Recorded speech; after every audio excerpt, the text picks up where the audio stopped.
This ESPN telecast of the NASCAR Busch Series at Kentucky is available in high definition on ESPN2 HD, presented by Vizio. And of course, if you're watching this in HD, you've got a great picture to see. An undercurrent theme recently, and unfortunately, it's not one we want to see. It's fire. This is last year in the ARCA race here in Kentucky. Stephen Wallace wins and celebrates with a fiery burnout. Never seen that before. And then, of course, there was a scary incident yesterday afternoon during practice. Jarek Johnson backing into the wall, his car erupting into flames. Luckily for him, he was able to escape without injury. And, of course, it was a week ago. Some guys will just do anything to give their sponsor a plug. Of course, Kingsford Charcoal sponsoring Marcos Ambrose. And if you like your kangaroo meat cooked medium rare, well, last week's race was just to your liking, that's for sure. Marcos Ambrose getting a little bit toasty inside of his race car, and, well, he's trying to reignite a different type of flame today. He's with Shannon Spake. Well, that's right, Mike. Thankfully, Marcos Ambrose was not injured in that car last week. He's here with me right now. I asked him what happened. He said, just blew up. What was that like from your perspective?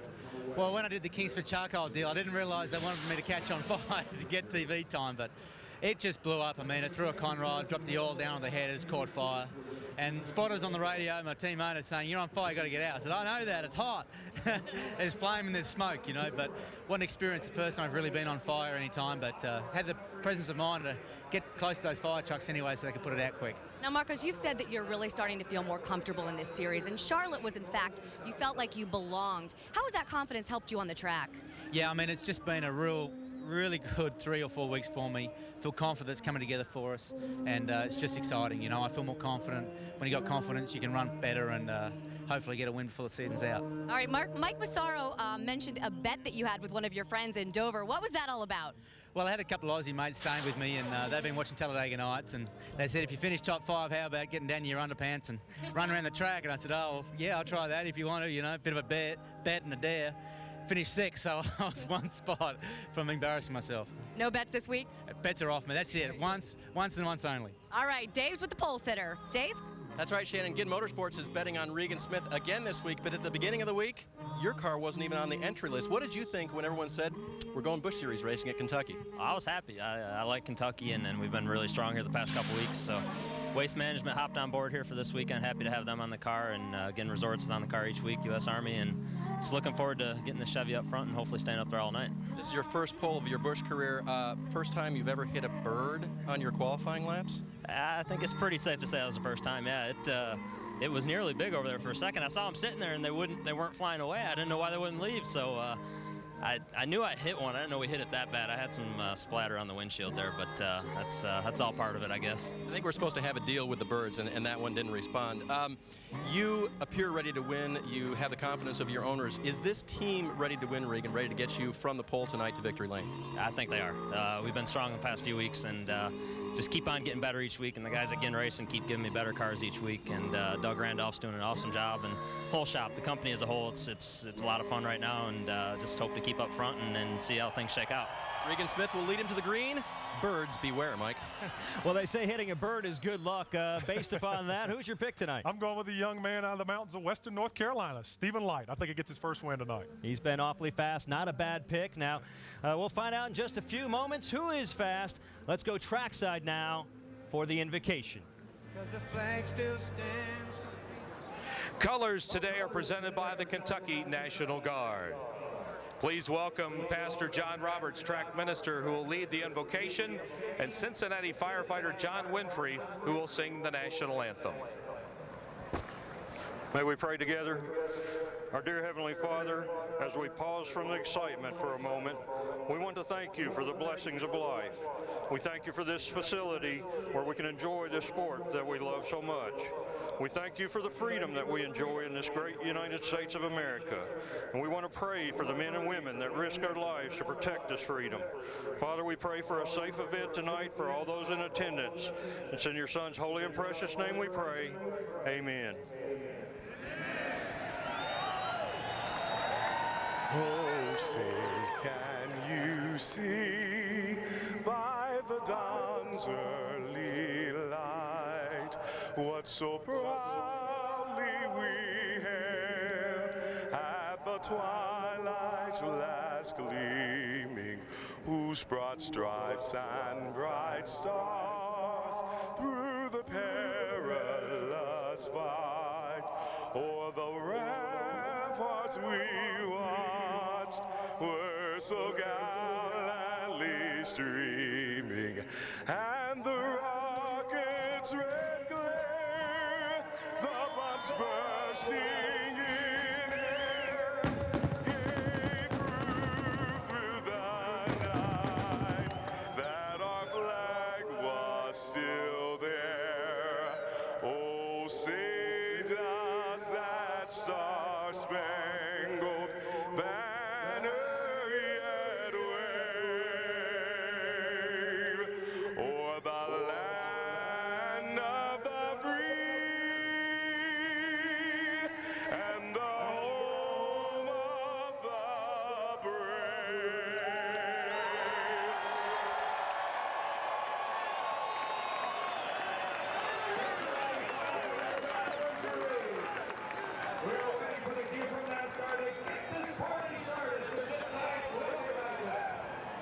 A beautiful night for racing here in Kentucky, although a little bit warm, 95 degrees, certainly a night where the drivers want to be conditioned. We're ready to rock and roll here in the Bluegrass State. And the 2007 NASCAR season is underway.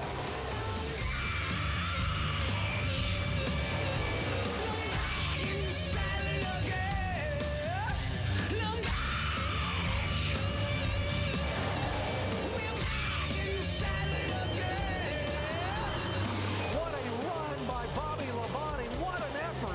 Montoya makes the move inside. There's contact around those pulleys. That's just bad news when you take your own teammate out. Juan Pablo Montoya has won it here at Mexico City, and the fans are going wild.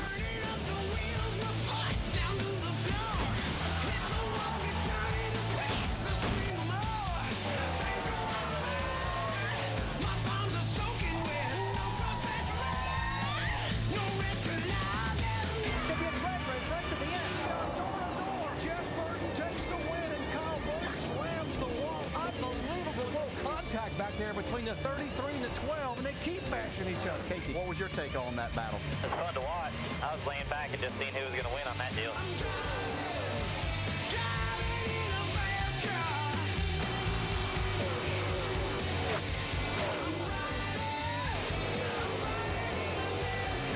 Oh, we got trouble on the track, and it's Kyle Busch upside down.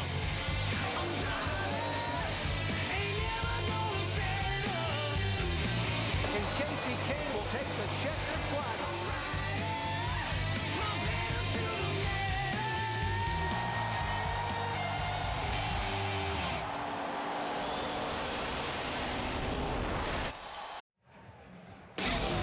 NASCAR Busch Series racing at Kentucky is brought to you by Aaron's. With over 1,400 stores nationwide, everyone is a lucky dog at Aaron's. And by Fantastic Four, Rise of the Silver Surfer, now playing only in theaters. And the Sunoco Free Fuel 5000. Pull into Sunoco for a chance to instantly win free fuel. Now it's time to fire them up. Let's go trackside for the command to start engines. And now for the most famous words in racing, please welcome back rock legend Peter Frampton. Gentlemen, start your engines.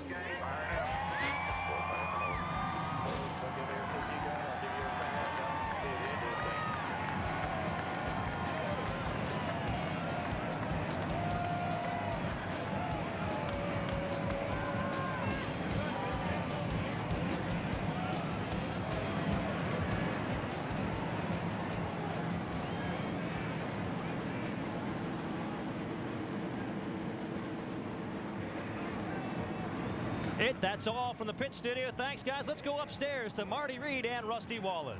All right, thanks, Mike. You know what really strikes me as we get ready with 70,000 of our closest friends right out here behind us, Rusty Wallace, 9 out of the top 10 qualifiers in the field have never won a Busch Series race. We've talked about it the last 2 days. Tonight is a night of opportunity. It really is. It's all about opportunities. The NASCAR Nextel Cup guys are in Michigan. The Busch regulars are here, and this is a chance for them to shine, Marty. And I really think that out of that top 9, one of them could win this race.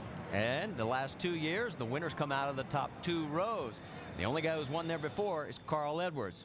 Go figure. All right, let's get ready to go racing, because as we take a break here, let's show you our in-race reporter. It will be Stephen Light. We'll talk to him when we come back. And crew cam, well, it's going to be Clayton Doyle, the rear tire changer on the number.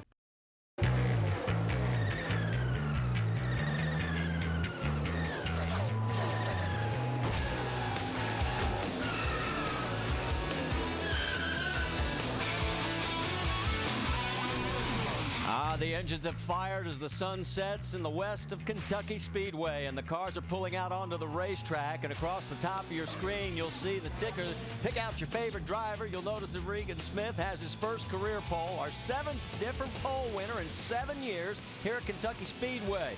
And there's Chase Miller right alongside. The two of them, 23 and 20 years old, respectively. Let's talk to our in-race reporter. That's the number 90 right there. Stephen Light, you're up, Rusty. Stephen Light, Rusty Wallace, ESPN. You got us? Yes, sir. Got the loud clear. Buddy, you've been on a roll lately, man. You know, talking a 10th place finish at Charlotte. You were running in the top 5 at Dover and got a little bit of a wreck. And then last weekend, you're leading and dominating that race, and you blew in an engine. You got this monkey off your back yet? I'll tell you what, our team's done a great job the last few weeks, all season long. And I brought a whole thing of bananas with me this week, and I threw them out the car earlier yesterday. So I think that monkey's gone off that back. Stephen, what do you think it's going to take to keep this thing up front throughout the night? You know, a lot of change in track conditions going on. Yeah, I think just keep the thing up in clean air. I mean, the car is really good. It's good all day in practice. Ran around a couple cars. It was even good behind other cars with disturbed air. So I feel good about our being answer forward. It's been running great all weekend, and I can't wait to get started. All right, Stephen, thanks a lot. We'll talk to you later on in the race. All right, sounds good, you guys. Cauley, Rusty Wallace up here at ESPN. You got us? Well, buddy, this race is going to start during the day. It was really hot this afternoon. It's going to end at night. It's going to be really cool. You got enough adjustment in that car? Yeah, we got rubber tanking on the rear, the steady financial nitrogen bump.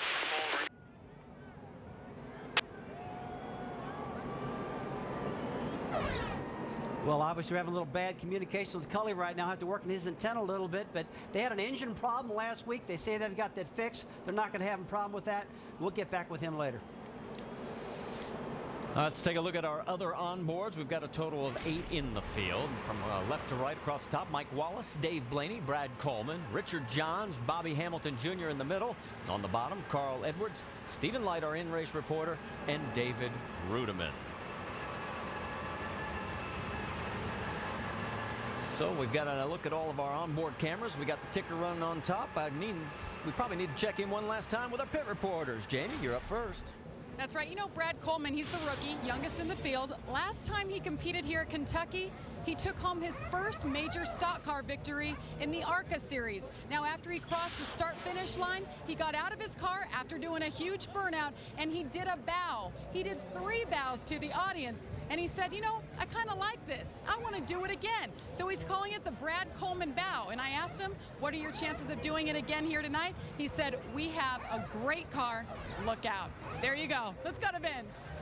Well, Jamie, little known, Cale Gale is driving the 33 car tonight for Kevin Harvick. Harvick and Tony Stewart, a couple of the big names that have been in this car already this season. And Gale admits those are big shoes to fill. He's just 22 years old, but he's impressed Kevin Harvick with not only his driving ability, but his work ethic around the shop. And Gale says he's a little bit nervous tonight. It's just his 3rd Busch start of the season, but he's ready to capitalize on the opportunity. Shannon Spake. Well, Vince, it's been a difficult 2 weeks of travel for points leader Carl Edwards, having to go back and forth between the Cup venue and the Busch race. And it got a little more difficult this week. When he showed up for the plane that Roush Racing had chartered to bring him and his teammate David Regan to Kentucky, they said that they couldn't take him. Why? Because he forgot his ID. So what did Carl do? He looked around, he saw Dave Blaney sitting on his Braun Racing plane, walked over, and hitched a ride. Both him and his teammate made it here in time for final practice. Over to Dave. Well, Scott Wimmer's been here for the entire weekend, not going back and forth, but he has been going back and forth between rides this year, between the 21 of Richard Childress Racing and the 29. Last week he got back in the 29, and he said communication is the key to winning races, and I had it great last week with Pat Smith. Communication is back for this team, and near the end of this race, we expect to be up front. He starts in the back, though. A very loose race car in qualifying. He'll go from 25th. Marty? All right, thanks, Dave. As we continue on the pace laps, let's talk about what we should be watching tonight. Rusty? Well, there's a lot of key things to take a look at tonight. One thing, watch your pit road speed. This is one of the longest pit roads in NASCAR. It's so long you can be speeding in certain parts and get busted. Be careful there. Another thing, don't be asleep on the restarts. You got to go while your tires are good, while they're sticky. Take a look at Carl Edwards last weekend. Man, he passed 7 of them in turn 1 and 2 in that restart. He ended up winning the race. Real important. And also keep adjusting on your car. This race, these guys practice during the day. The thing's going to end at night. The track's going to really cool down. And if you don't touch your car, Marty, you're going to get your doors blown off. So you better stay adjusted on this thing if you're going to be in the competition and in victory lane tonight. What you were talking about, temperature dropping as the sun continues to set, and we've already seen that transition already beginning here. Take a look during practice and qualifying earlier today. It was 91 degrees when we qualified at 5 o'clock Eastern. Track temp was 197. Look at the drop already. Yeah, we've already had a major chassis change right now. These cars are going to be hooked up more than they've ever been hooked up, stuck to the track real good. And when that happens, generally the cars turn tight, meaning the front end doesn't stick good, the front end slides on the car. But these crew chiefs have been working throughout the day. They should have enough adjustability, but they got to stay on top of this. Take a look at all the white towels handed out by the track tonight. They're going to help get this race started. We'll have 1 to go this time by. Gives us enough time to share with you some thoughts that Regan Smith shared with us about the need to win in 2007. Statement earlier this year that I would be disappointed as a team if we didn't win a race, and I still stand by that. You know, we're more than capable. We got a strong race team, and I think each week we're getting closer and closer. They are very close right now. They're just you know, basically finishing this race right where they're starting. Yeah, I tell you what, this guy's been strong. I mean, here's a team that talked about not running all the companion events. I mean, running the companion events, but not running the regular events on the Busch Series. He was going to skip this week's race. He was going to skip Milwaukee. Now they decided on Wednesday to unload the car, bring it back to the track, and he's put this baby on the pole, and this kid loves racing this car. If he can lead all 200 laps, he'll get that first win, but there's about 42 other cars that are going to have a say in this before it is all over. The lights are out on the pace car, so as they make their way down the backstretch for the final time before we go green, let's talk about the fact that we've got a lot, again, of some inexperience perhaps up near the front. Are you worried about that turn 1 that we've talked about and saw what it can do during practice? My number thing I'm worried about is these guys get aero loose. If you take the inside car and drive into turn 1 wide open and take your inside car and lay it against the guy on the outside, you will get loose. You lose the downforce in these cars. And these young drivers got to learn that. That's one thing they keep struggling with. And so you're talking about the entrance of turn 1, the entrance of turn 3. Those are the most critical parts. Because here at this racetrack, it's tough getting into turn 3. All right, as you can see, we're going to allow the fans to share in this tonight. We'll hold off on full throttle to our restart after we have our first caution. Just sit back and enjoy. The pace car is off. The Meijer 300, race 16 of 35 in the 07 Busch Series is about to go green. Ready, green, green, green. Green flag, green flag. All clear, all clear.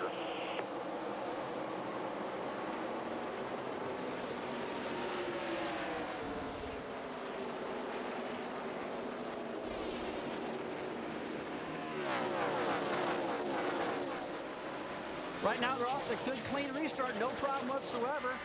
Regan Smith gets a big jump, and that's what you got to have, Marty, clean air. I expect him to start taking off in the sunset right now. He's not racing anybody. Oh, we got a spin.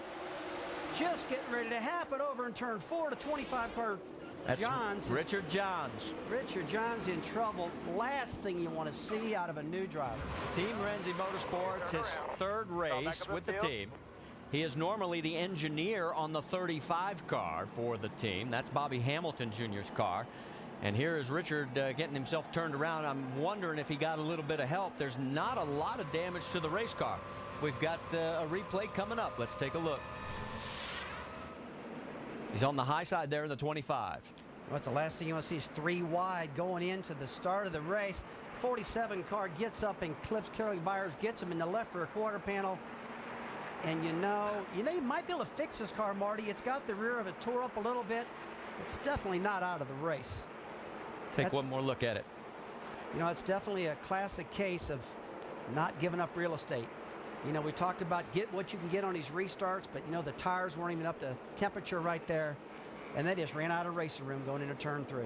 So a tough break for Richard Johns as he started 22nd, and right now they'll get him into pit lane and try and work on that car, see if they can get him back out. Stay with us. We're under our first caution here at Kentucky.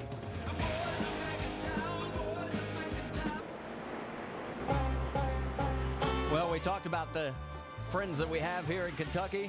About 70,000 have turned out tonight, and each one of them got one of those towels, and you saw them flying here when we went green. And I guarantee you, talk to the drivers, they saw them too. And the only person that was seeing red was poor Richard Johns, and there he is stopped. NASCAR's told him to pull back, and he is going to be a lap down. We're going to go full throttle as the pace car will pull down off of the speedway into pit lane. Here we go.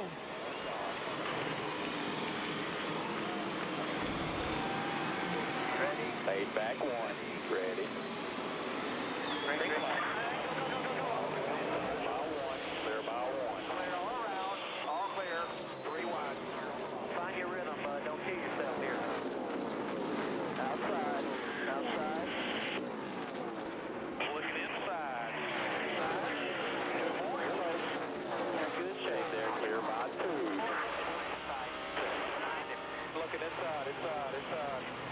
On board there with Carl Edwards as they come around to turn number 3. Marcos Ambrose got a great restart, Rusty. I tell you what it's all about. If you can get those good restarts and get it taken care of early enough, man, you can pass a lot of cars, and that's just what you had to do. He went around outside. Caution, Morgan Shepherd into the wall. So again, here we are working lap number 5, and we're into our second caution already. A 65-year-old Morgan Shepherd has tagged the wall. Boy, Marty, I hate to see that. He qualified so good. He's okay. He's moving around. That was totally uncalled for. 10-4. Completely total. Well, I'm wondering if he got some help. Well, Put us out of business. All right, let's go back and take another look. Let's listen in. Looks like Cal Kristloff was all up behind him, giving him a good shove. Don't know if there was contact there or if he just got arrow loose or what happened.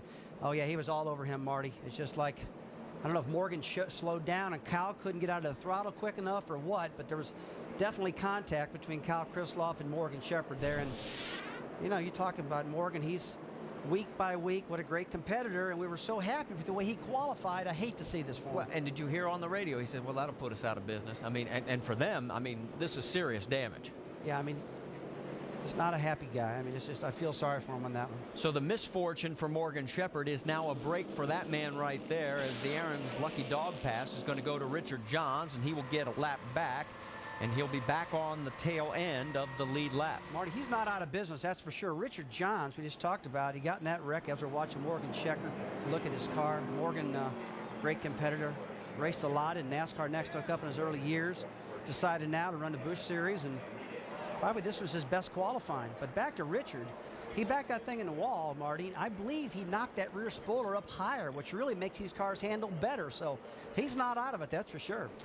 Well, you see Morgan Shepherd, the oldest in our field, and with it being Father's Day tomorrow, take a look. We have 15 fathers, 2 expecting fathers, and yeah, you're right. It was Morgan who's the grandfather. Stay with us.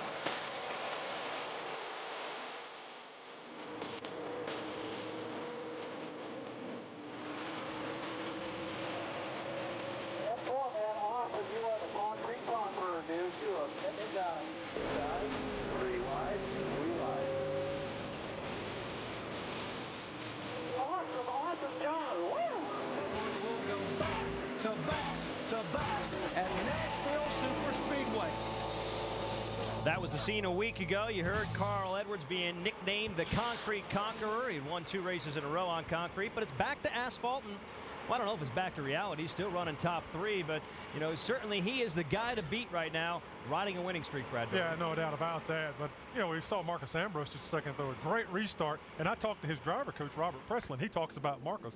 He says that Marcos Ambrose, every time he gets in a race car, he gets better and better. And he was up on the wheel and up on the throttle on that restart. He passed 4 cars and got himself up to as far as 3rd place.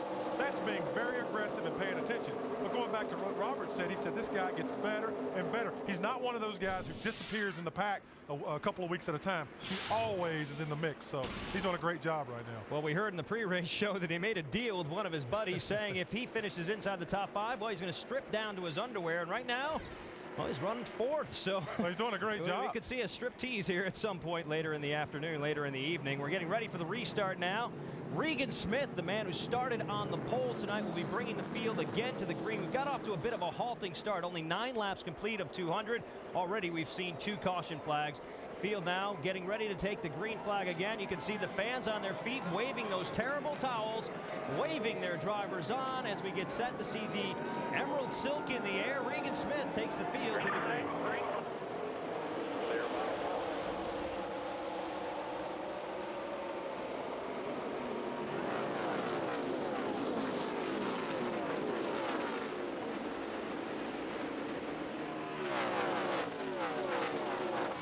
Got a pass in action for about 4th position on the racetrack. There you see Stephen Wallace going underneath Marcos Ambrose, and that is for 4th. Stephen's got a really good car. He's been happy with it in practice. Had a pretty hair-raising moment in qualifying. Drove in the corner pretty deep, got loose, but picked it up in the 2nd lap. But what about Marcos Ambrose? That restart that reminded me of Carl Edwards last weekend, Marty, when he shot that outside and picked a lot of them up. And I tell you what, deep in these races, you got to get that track position. That's what it's taken. Losing a little ground to Stephen right now. Behind him on the right side of your screen in the 90, that is Stephen Light. Let's set it for you. Light is actually running 6th. Ambrose right in front of him in 5th. Then it's Steve Wallace leading this trio in 4th. What's happening up front? It's still Regan Smith in 1st, J.J. Yaley 2nd, and Mr. Edwards in 3rd. Well, and look for Edwards to get right to the front. You saw that sparking on the front of the number 4 car of Regan Smith. That's because the tire pressures are low, folks. These cars are going to run longer and longer. The pressures will come up. You see a little bit of a wrinkle in the left-hand side tires, especially the left front there. You see how it's wrinkled up? That's because the air pressure's down. Take a look at the 9th position right here. Cale Gale passing Brad Coleman on the inside. And Marty, this is the area I'm talking about. These guys got to be careful on the inside when they haul these things off in the corner, because that makes a car really loose. And especially here in turn number 1, that is a very deceiving corner. We go on board with Brad Coleman. That is a lot sharper turn in, and you say it just burns up the right front. Oh, it burns up the right front. The way you get in the corner is really tough, and this is a battle for 12th position right now. David Rudiman passing Danny O'Quinn. He's got a ride this week with Jack Roush, and also again at New Hampshire. Roush is judging Danny to see how he does. He's got an opportunity. Looks like Shane Huffman's sticking his nose underneath in that Dale Earnhardt Jr. Owen Busch car. Huffman likes the low line, and unfortunately for the 17 car, O'Quinn can't get down, and this could cost him. It's the long way around. Now this is where you got to watch it right here. These guys are going to struggle. They need to get back in line because the lead car is going to get away from them. When you run side by side like that, it really slows both of you down. Both cars are hooked up together, and aerodynamically, you're slowing them both down. Guess what? We got another battle on the racetrack. This is for 8th. You got the number 9 of Chase Miller and Greg Biffle. And Biffle on the inside in the 37. Shannon, you've got more on the 9 car? They say you learn something new every day. Well, lesson number 1 for Chase Miller, the rookie, is on restarts. His first start of the day, he said he started in 1st. He said he learned that he should start in 2nd. That team is working on the restarts because he started this race 2nd, and he's currently running 8th. So a problem there. Well, when you use first gear for a restart, Marty, as you know in drag racing, buddy, we used to do that a little bit. You'll wind out real quick, and all of a sudden, man, you lose your momentum. And we got a spin up off of turn 4. Mike Wallace is spinning around. Doesn't look like he's hit anything.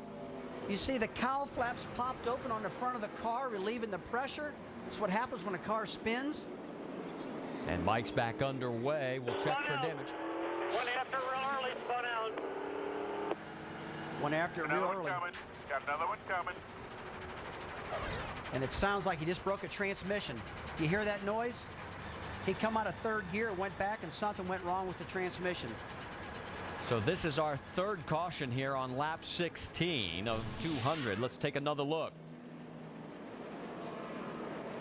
Nobody around him. A lot of rear spring in these cars make these cars really, really loose on the beginning of the run. And they just lost it looks like, on the bottom. Let's listen if we can hear the transmission here. Get down. Back. Stay where you're at. Stay where you're at. Stay where you're at. All right, come on, get it started. Let's go.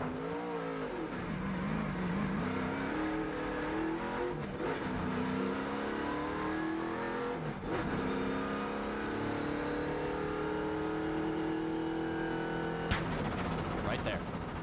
Right there. He brought it back in gear, and the thing just sounded like it broke. I mean, before we make that judgment, it sounded like either a broken transmission or a blown tire exploding. So we'll take a look and see what happens here. I'm sure we'll get an update from pit lane as the Geico Monte Carlo will try and make his way around. Looks like he still has power. And there is the pace car. So Mike obviously going to go at least one lap down here. And it still sounds awful. Yeah, something doesn't sound right there. You saw him come out of third gear into fourth gear, and when that happened, it just broke.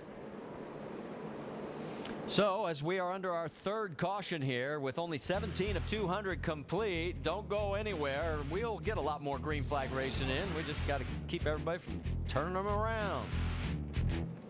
You know the dangerous noise. You're back just in time here at Kentucky Speedway. Race 16 is about to go green once again. The pace car pulls off, and we're back to green flag racing. Lap 19 of 200 complete. And as he comes to the restart, just about now, Regan Smith, who's led every lap, will get the green flag, and we're back underway at Kentucky Speedway. And look at Carl Edwards on the outside.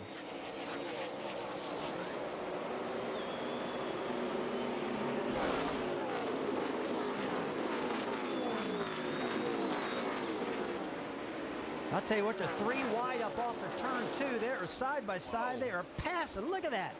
Stephen Wallace and Marcos Ambrose, and Regan Smith goes all the way to the back. Yeah, Regan got a bad restart. It looked like he was in the wrong gear compared to everybody else because they all shot around him. He finds himself now in about fifth spot. Well, Marty, earlier when I said the key of some restarts, man, I didn't mean they had to restart that hard. I mean, if they keep this stuff up, there could be some problems going on because these guys have been 2 and 3 wide coming off of turn 2.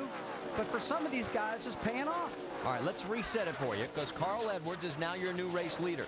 J.J. Yaley is in second. Steve Wallace is up to third. Regan Smith has dropped to fourth. And Stephen Light rounds out your top 5. Right now, these guys are barely getting the tire pressure up. You see David Rudeman getting underneath Chase Miller. Battle for the 10th position right there. Yeah, Chase has got it with the number 9 car. Rudeman wants it with the 99. Chase is running a good high line. It looks like his car is sticking up good. That's one thing about this racetrack. You can really run a couple different grooves, but you really got to get that second groove rubbered up before you can move up there. But it seems to me they're up there pretty early. On board now with Dave Blaney. He's in 13th. That's Shane Huffman in the 88, right ahead of him. Take a look at that nose shot. See how low those cars are to the ground. The lower those cars are to the ground, the more downforce they're making, the better they're handling. A crucial part right here. You see there's a nice gap. Oh! Whoa! Oh, man. That's going to make Sports Center right there, buddy. That was a tight one. Shane Huffman barely missed getting taken out. And we almost had our 4th caution. Speaking of the last caution, let's get an update on Mike Wallace's situation. Jamie? Well, guys, he's already back out. Mike Wallace came in. They changed all 4 tires. Now, Rusty, what that weird sound was you guys were hearing on that onboard is flat tire hitting the fender. So nothing wrong with the transmission as far as they can see. But to add insult to injury, he came in on pit road. NASCAR penalized him, said he pitted too soon. He pitted before the pace lap was ahead of him, basically. So they were penalized. And to add more onto that, his crew chief left last week, so Mark Reno is filling in as crew chief. Marty? That pretty much covers everything. Way to go, Jamie. Good job. Mike is a lap down right now, but he is the only car still out there that is a lap down, so he would get the lucky dog next yellow. So plenty of time for him to get back into this race. Now let's go back and take a look at what happened to the 10 car. He's on the bottom of the racetrack. He's side by side, which makes him loose. You see aerodynamically he loses the back end. He did clip Huffman just a little bit. You see the mark on the front of Blaney's car. Let me tell you what, both of those cats right there just cheated death on that one. Dave Blaney recovers, and Shane Huffman does a nice job of keeping from going into the wall. Meanwhile, take a look at J.J. Yaley and Regan Smith. Now, Yaley's running second, Smith in third. And we need to give some props to Mr. Yaley because he won the pole up in Michigan. He never made it back here last night. He never got in this race car until qualifying, and we all saw what he did there. Yeah, I tell you what, they've really changed that number 1 car around. That car's not been handling good. They've been real concerned about the performance. They made some chassis adjustments in the front that JJ said really made the front of this car turn better. And folks, at this racetrack here in Kentucky, it's all about handling. If you picked up something, it's really going to help. And obviously, this number 1 car has got a good advantage from what they've had in the past. Now, I don't know how long it's going to last because Regan Smith is right on his tail right now, and Regan just got held up in some traffic on that last restart, which got him in this position. Yaley started third. He's running second. Regan Smith started on pole. He's dropped to fourth. What's the story, Dave Burns? Well, when he got jumped on that restart, Marty, it's now 8 laps since he was jumped on the restart by Carl Edwards. And he said nothing on the radio. Regan concentrating on getting back to the front here. On a previous restart, Chris Lambert, his spotter, had told him 1 car laying 1 back. He'd given him a heads up on anyone laying back trying to jump him. But no word to him this time. That may have contributed to Regan getting past as he now goes back by the 1 car of Yaley. But trying to get back up front, they told Regan it's a long race. Vince? You just saw that J.J. Yaley gave up second place position. He had been battling with Smith, but early in the race when Yaley was running second, his crew told him you don't have anything for Smith, but you're comfortably ahead of the cars behind you, so just hang in there. So no surprise that he gave up that second place position in the battle with the four car. All right, thanks for the updates, guys. Right now, Carl Edwards' lead over Smith is 1.2 seconds, and then Yaley is just a couple of car lengths back from there. Well, they got enough time in their tires right now, Marty, to tell what their cars are doing. They've kind of settled in, no cautions right now. Those first 2 cautions really got confusing about what you would really want your car. Now, we started at 9 a.m. when this race rally went green. It was about 94 degrees in the track temperature. We'll keep you up to speed of what's going on with our track. I'm sure the crew chiefs are watching that, and you can really tell how the car is going to start handling different when those temperatures goes down farther yet. There you see Stephen Light. He's our in-race reporter. He's got his hands full with Brad Coleman, and that is a battle for 5th. Really impressed with Brad Coleman. I mean, he hasn't run much this year. You can tell he's got a really good car. You know, we talked to him this afternoon, and he was really excited, really amped up, saying, I want to run this car more. I love racing this thing. But, you know, I believe after this run, he might get a chance to run some more. The Light's car seems to do well in the high line. Coleman has to give up the pressure from underneath, maybe eating up too much tire. He falls back into 6th position behind Stephen Light. The action continues here at Kentucky Speedway. Carl Edwards is out in front. Does he make it 3 in a row?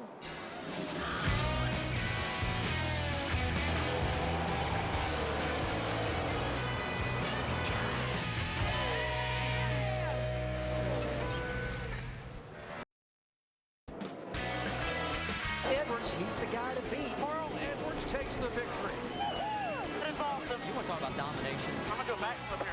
Carl Edwards goes back to back. Now here comes Edwards. Fights his way to the inside. Edwards has the lead. You are getting it done.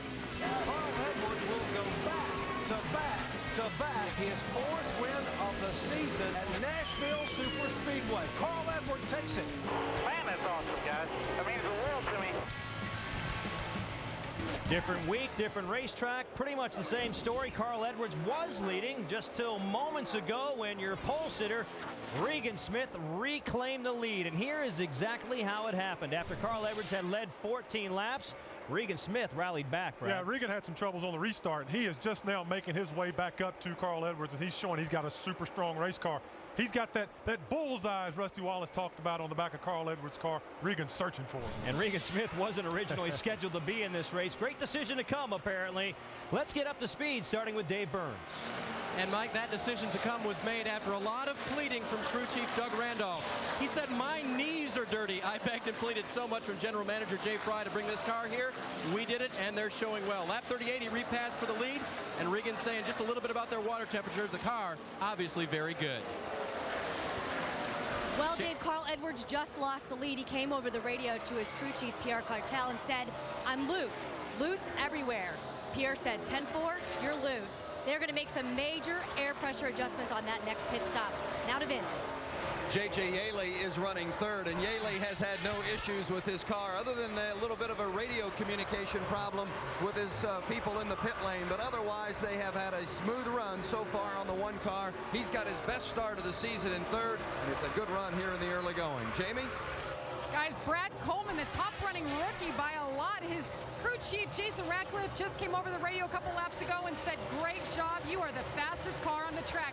Right now, guys, he just passed Stephen Wallace and moved into fourth.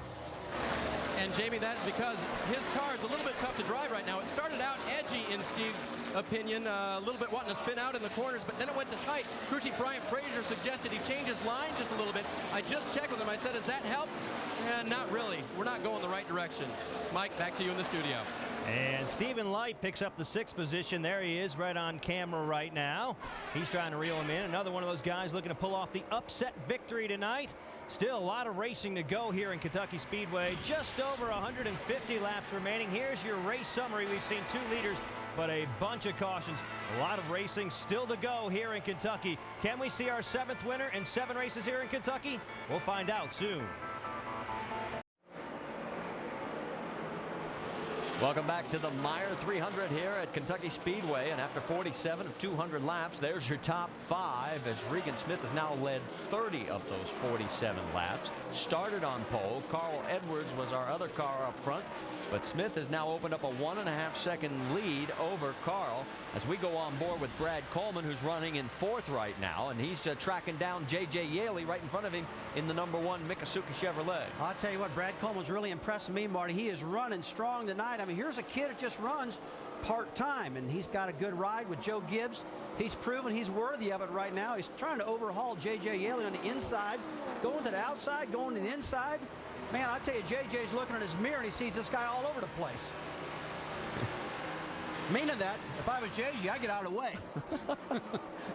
No, you wouldn't get out of the way. You'd make him move you out of the way.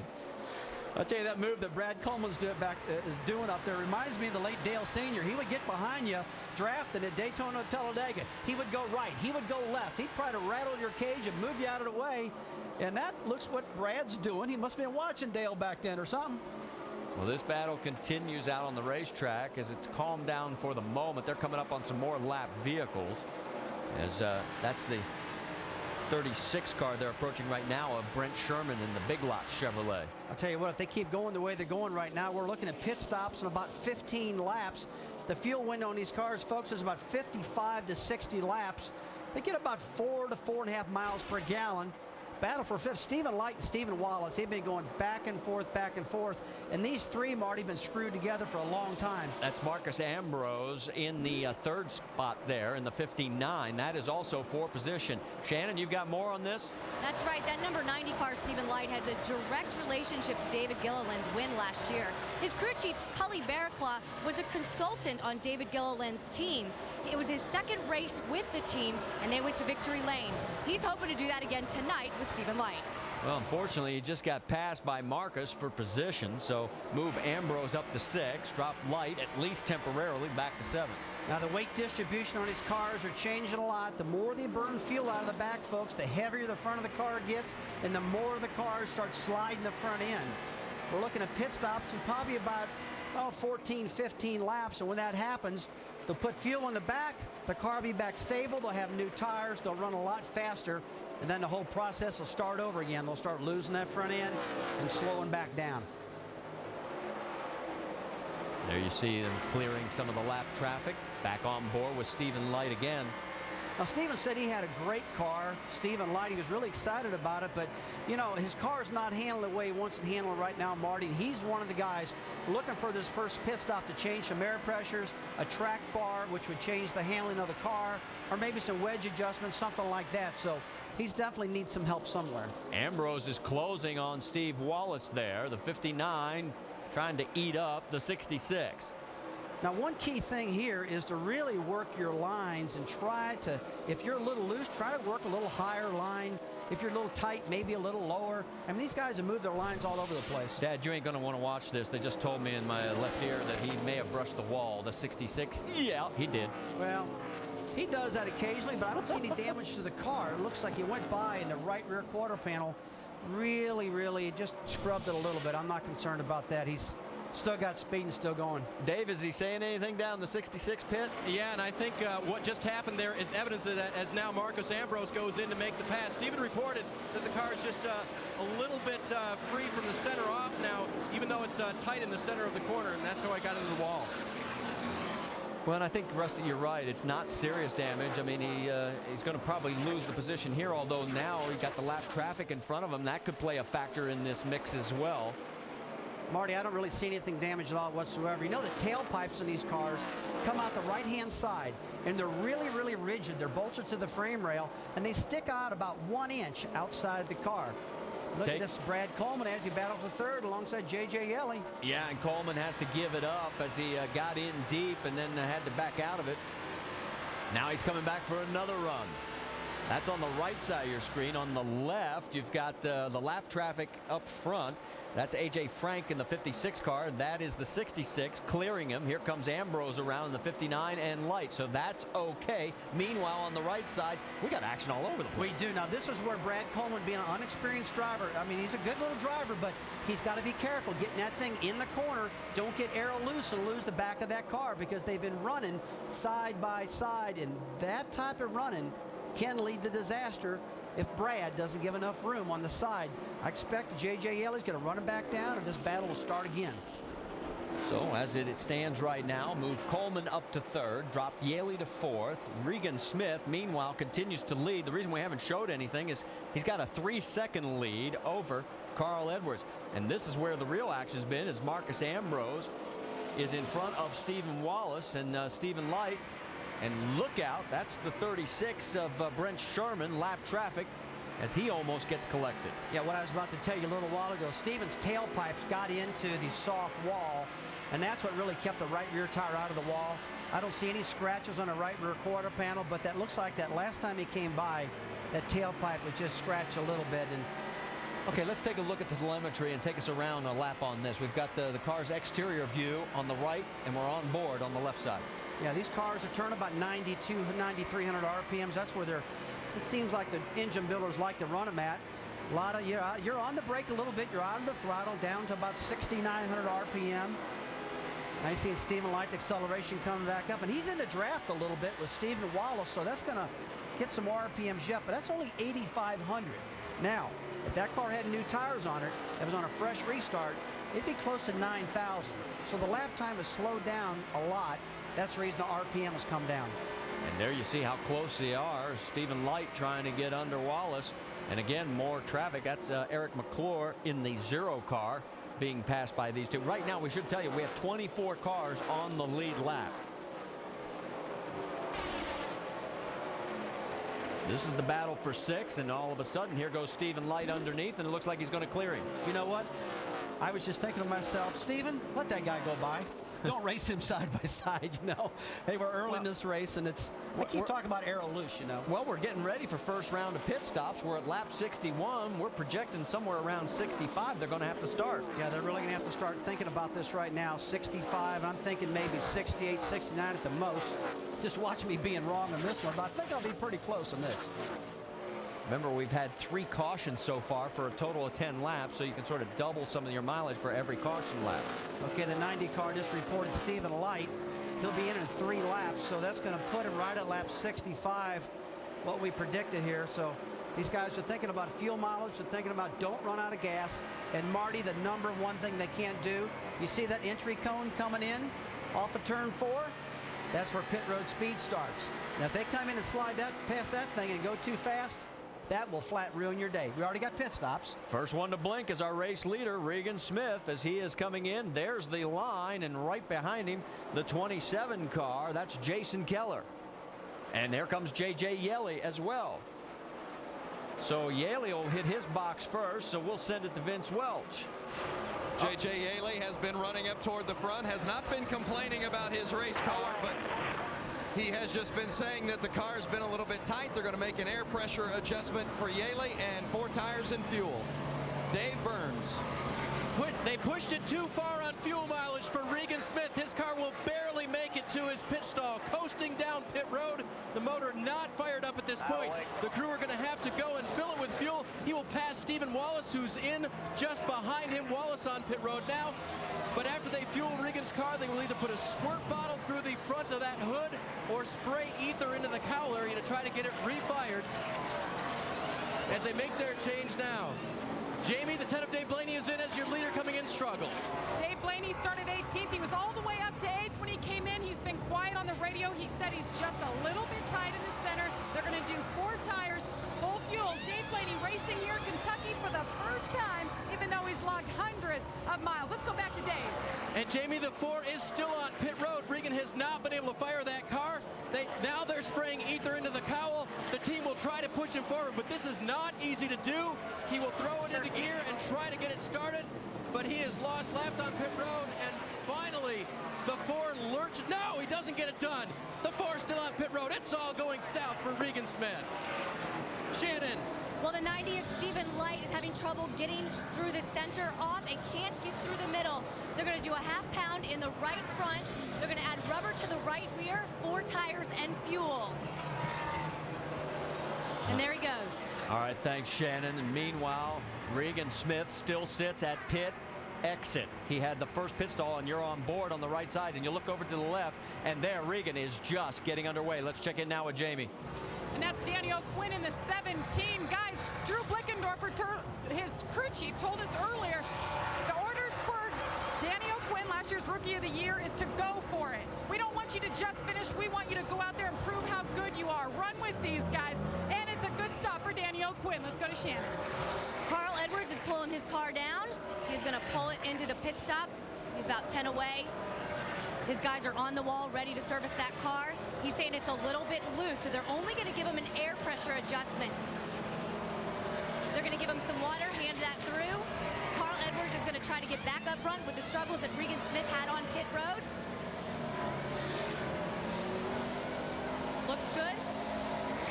And he's away.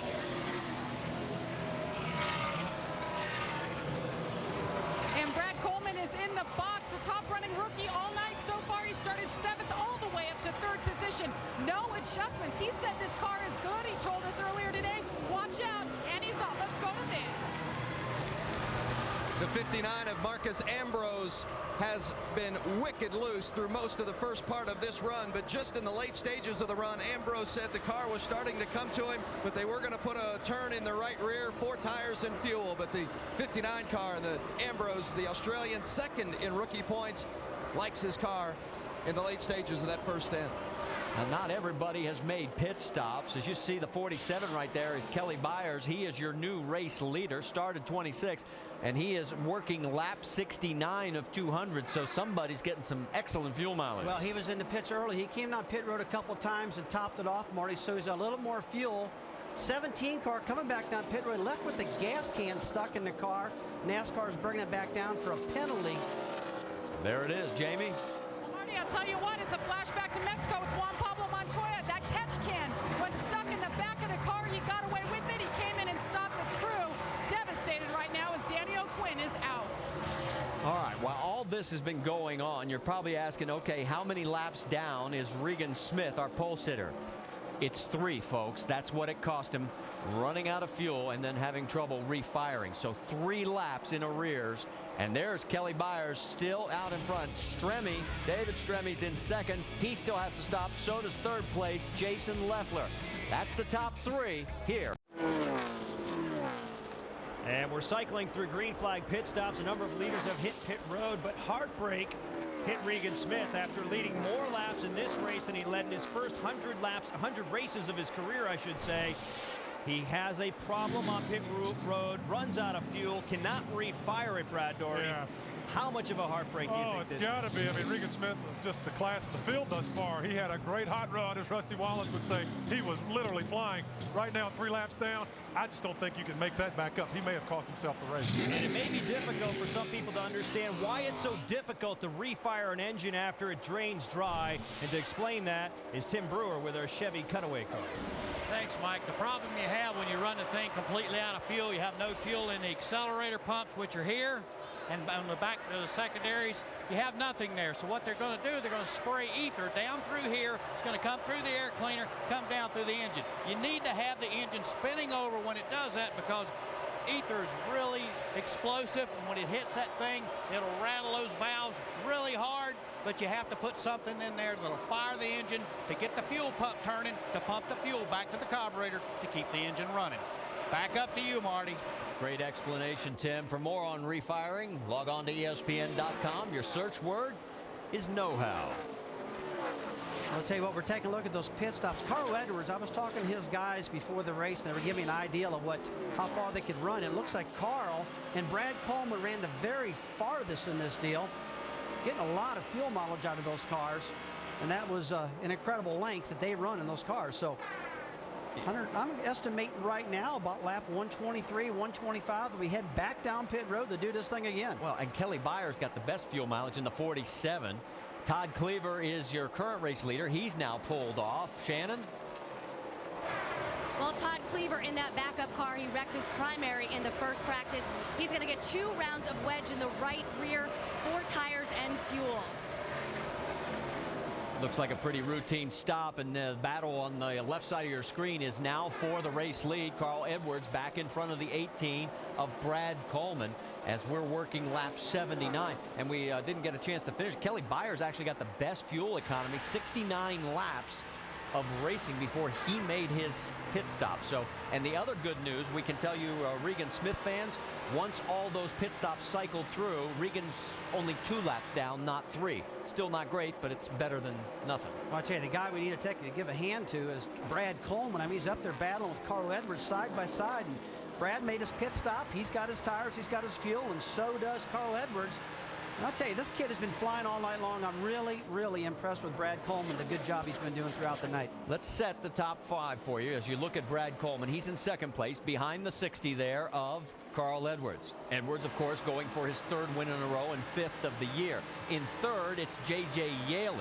In 4th, it's Brent Sherman. But remember, he's got a pit stop coming. Steve Wallace is running in 5th.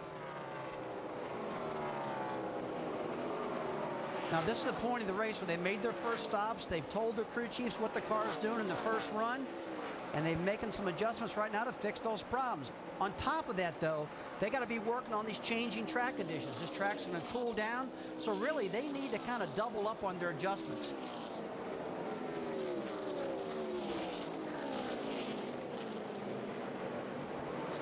There is Steve Wallace. There's the 36 of Brent Sherman. You're saying, how did Sherman get up there? Remember, he stopped at lap 18. That was under one of our early cautions. That was his last pit stop. So he is the last of all the leaders in the top 10 to make a pit stop. And he'll have to come in here soon. Meanwhile, Wallace has moved up to 4th, getting around Sherman, bumping him back to 5th. I tell you what, this Brian Fraser-led team, they've really felt the heat with some mistakes, leaving lug nuts loose. Some wheels came loose a couple races. I believe it was 3 races in a row the team suffered from loose lug nuts and bad pit stops. Well, they've all sat down, had big conversations. They've been practicing, they've been testing. They've really got their game right now. I mean, this is the best I've seen Steven run the last 2 or 3 weeks, Marty. He's been real consistent. And as long as he doesn't flirt with that wall anymore. I'll talk to him during the commercial break and let him know that. Okay. Carl Edwards continues out in front by 1.2 seconds over Brad Coleman. J.J. Yaley in 3rd. There's your top 5 at Kentucky as we're in the Bluegrass State with 83 laps down of 200.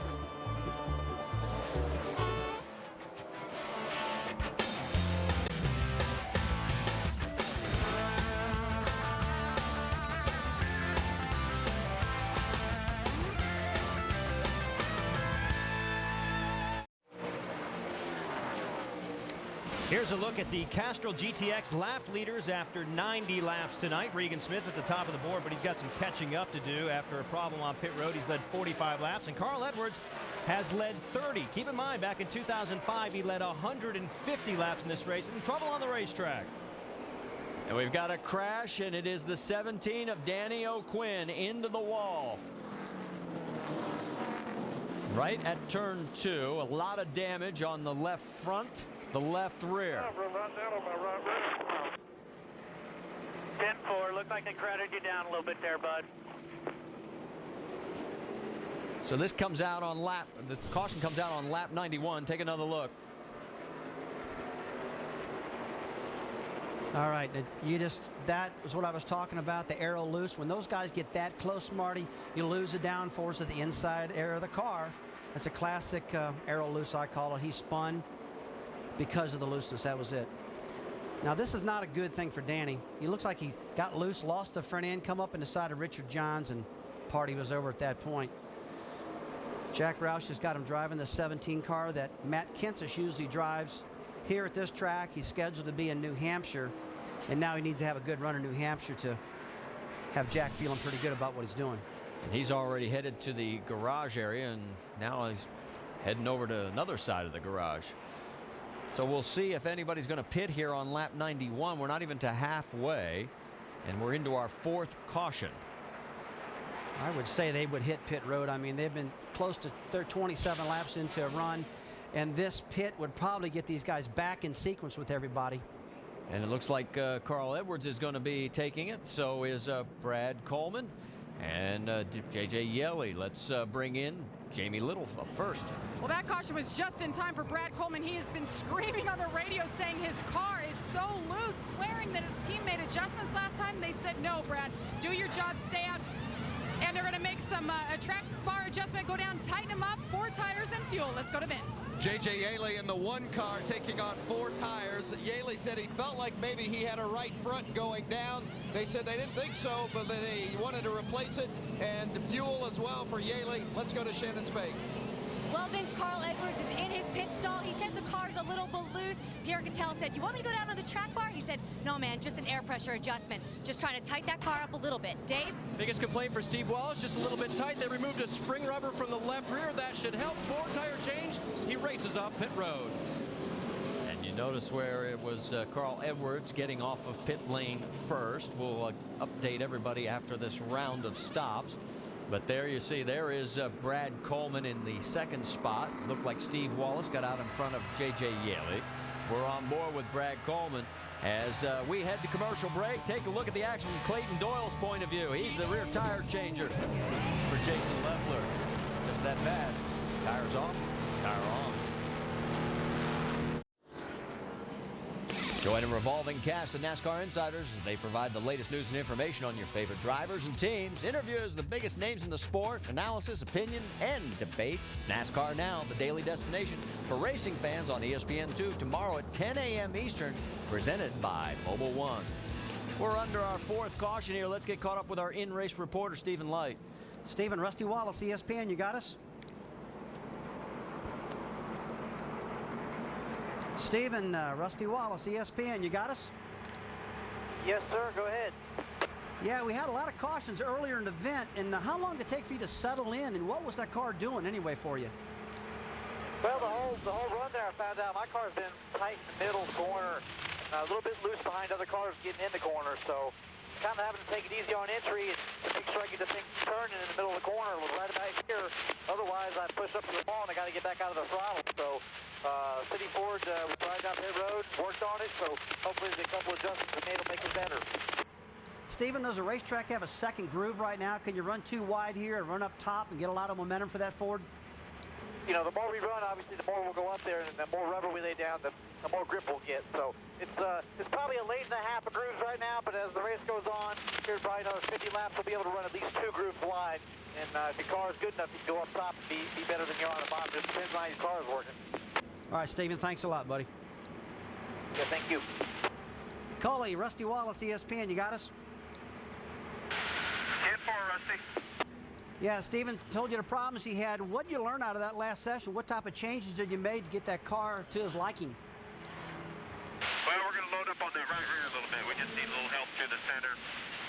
a little bit free and we got that fixed on the last stop. Now we're just going to finish it off with this, and hopefully it'll get us up there where we can run with Carl. All right, Cully, thanks for talking with us. Good luck, buddy. And for more on radios, log on to ESPN.com. Your search word is communications. What we're going to communicate to you right now is that the lights are out on the pace car, and it'll be Carl Edwards coming to the line first. With Brad Coleman, Steve Wallace, J.J. Yeley, and Kelly Byers, who started 26. They took right side tires only. He'll be starting 5th here on the restart. We're going to step aside as we're going to let the pace car pull off as we'll go full throttle. Let's get ready. There's a hole up top I'm putting in it, so be ready. Let's get ready. Nice and smooth shift. Pace car's off. Pace car's gone.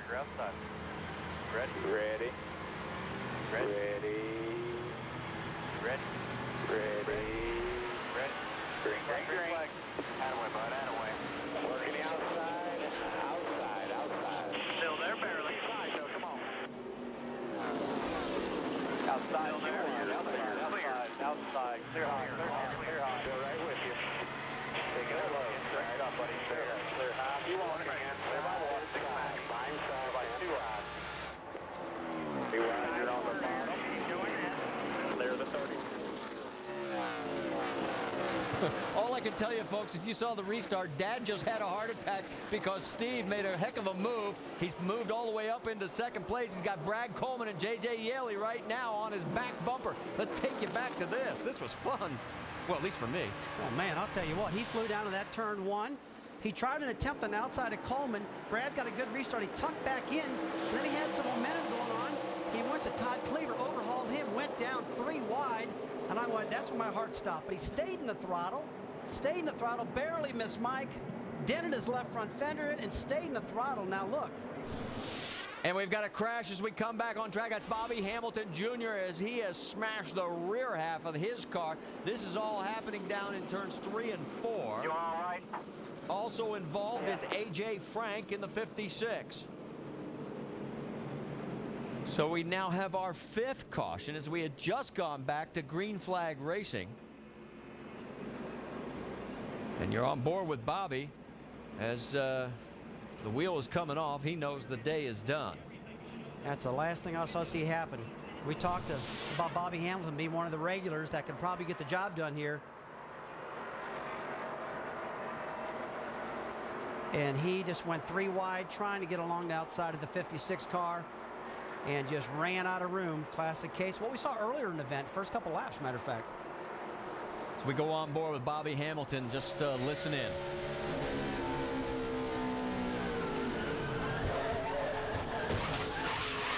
Ow.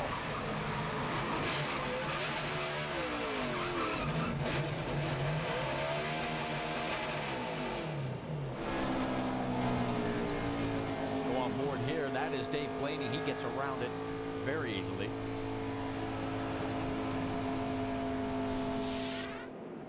And it looks like, well, Bobby's okay. You know, Bobby won this race back in 2003. He went fishing the morning of that race. He went fishing this morning thinking it would bring him good luck again. His daughter even caught a fish, but it was no luck tonight. So Kevin Hamlin will get the Aaron's Lucky Dog free pass as he'll get back on the lead lap as we're under our 5th caution here at Kentucky Speedway. Stay with us.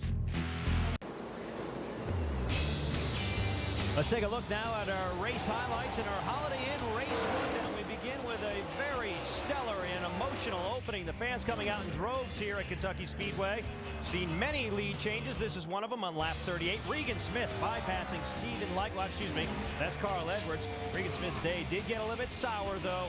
Ran out of fuel, had problems refiring it on pit road, and subsequently fell several laps down. A heartbreaking moment for Regan Smith. And also trouble on pit road for Danny O'Quinn. He has the catch can get caught there. That cost him valuable time on pit road, but his night got much, much worse. Danny O'Quinn backing it up into the wall. He's now in the garage. A very bad ending for Danny O'Quinn's here return to Roush Racing and the Busch Series. And, well, it looks like this race is really beginning to heat up, Brad. And, well, the domination of Carl Edwards is continuing, but he may be feeling a threat from a young gun. Yeah, I agree with that. And the thing I'm trying to figure out is I hear a lot from Rusty Wallace and the crew chiefs about tire pressures. So I want to go to the Chevy cutaway car and our crew chief, Tim Brewer, and have Tim explain to me tire pressures and how they affect the race car. Tell you what we got here, Brad. Simple air pressure gauge. Folks, what we're going to do, a lot of times you can't take time to put wedge in a car during a pit stop. So you're just going to simply jack this air pressure up 1 pound in this left rear tire. That's going to help you from the center of the corner off, meaning tightening the car up.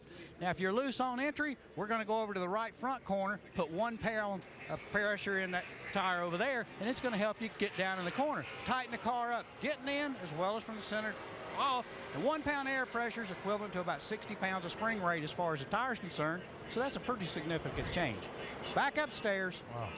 Thank you, Tim. For more on tire pressure, log on to ESPN.com. Search word know-how. Carl Edwards continues to lead here in Kentucky, but he may be feeling a threat from Steve Wallace. He's second. Some other potential Cinderella stories and the likes of Brad Coleman and Marcos Ambrose, each in the top 5.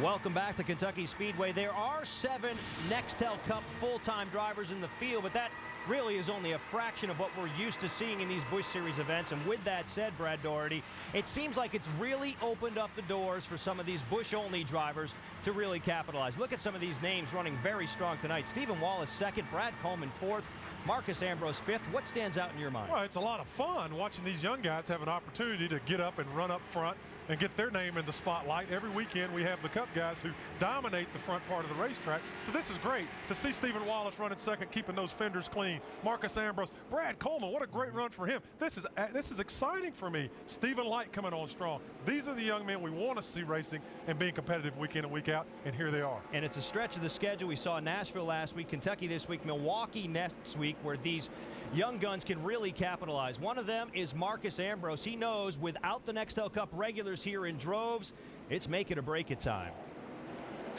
Now the pressure's on to run top 10 because there's only 10 odd Cup drivers turning up this weekend.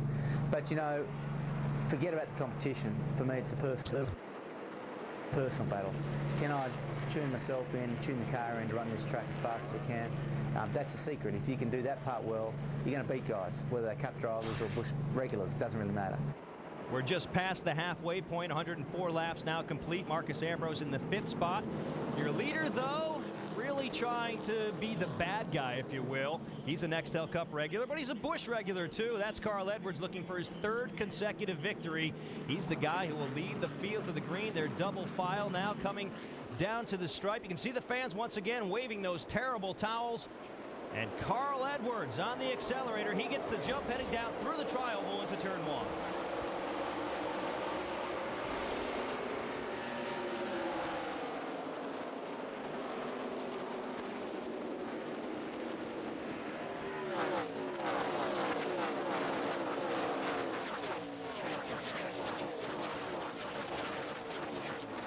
Everybody clean down the backstretch as we make it into turn number 3. Carl Edwards, you know, we're talking about the fact Edwards is, yes, a Cup regular, but if you can beat him, you've beat the best in the Busch Series. He leads the points championship by 662, and right now, he's pulling back out in front. Steve Wallace is in second. That is lap traffic in front of him right now.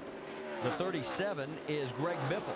Well, Greg Biffle was a lap down. He's back on the lead lap right now. He would be at the tail end of the lead lap. He just got up to Edwards, got Edwards real loose. Carl shot up the top of the racetrack. Now Stephen Wallace pulls on the bumper of Carl Edwards. But I'll tell you, Biffle, he took advantage of that restart, Marty, got that car back up in the lead lap.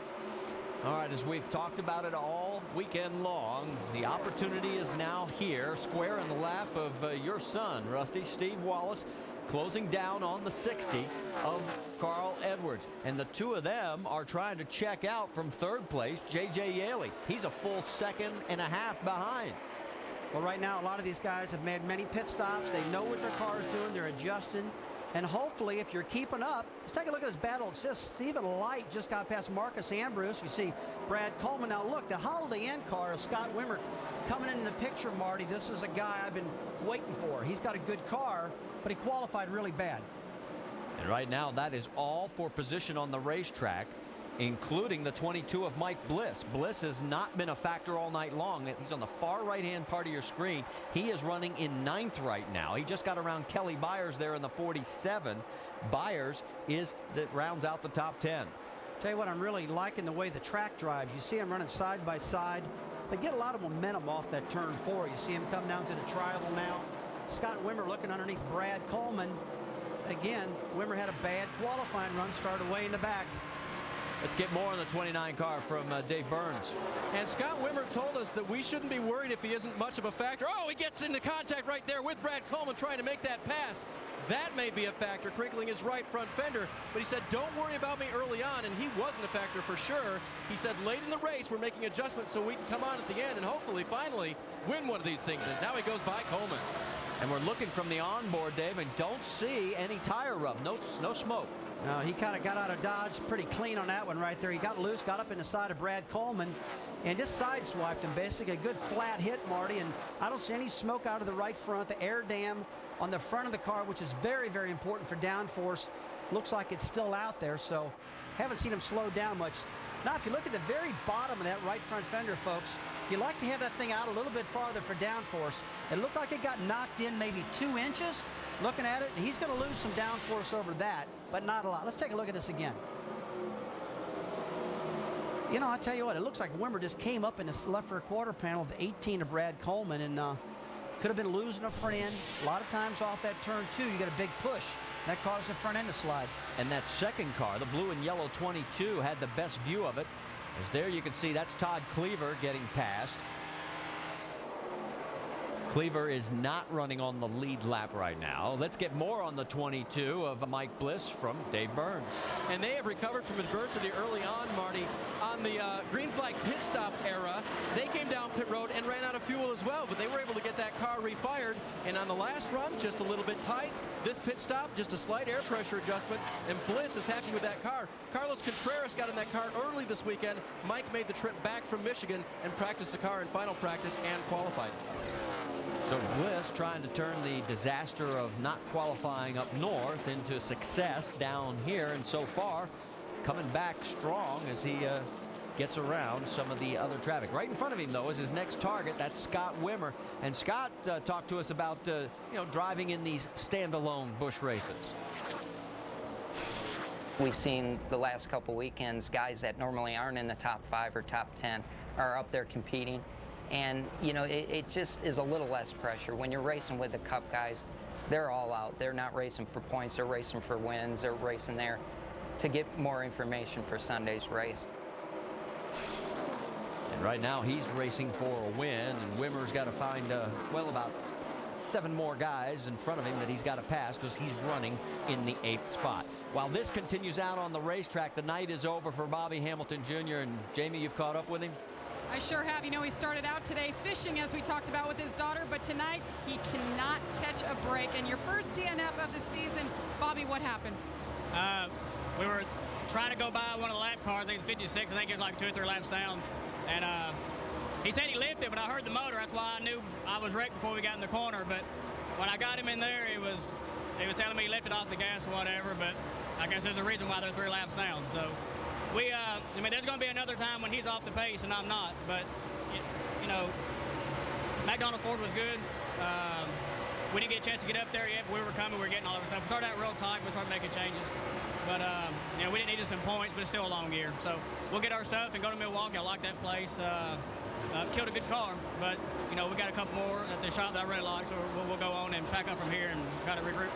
Marty, the good thing about it, he gets to be with his 2-year-old daughter early for Father's Day. Yeah, daughter Haley. We'll show you about her in just a moment. You know, he's led coming into tonight's race more laps here than any active driver. He had 195 laps led. There is Haley right there with Mom. And as we head to break, we'll show you the fishing trip they made this morning. It's Bobby Hamilton Jr. We're here at Kentucky Speedway at the Sacred Pond that nobody's allowed to fish at. it's not often, you know, on the weekends you get a chance to hang out with, you know, your guys, your daughter and wife and stuff. Stuff that you really don't get every week. I mean, this is only one time a year that we'll do this. This is here, so you take advantage of it when you can. Look what you caught. I did it.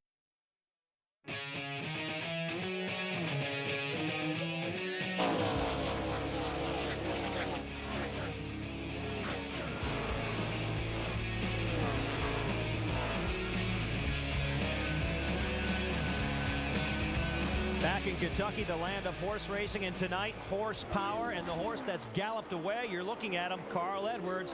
And to get us up to speed, beginning with Carl Edwards' pit, we go to Shannon Spake. Well, Carl Edwards is still battling a loose race car. Pierre Cattell, his crew chief, said that they cannot make it all the way to the end.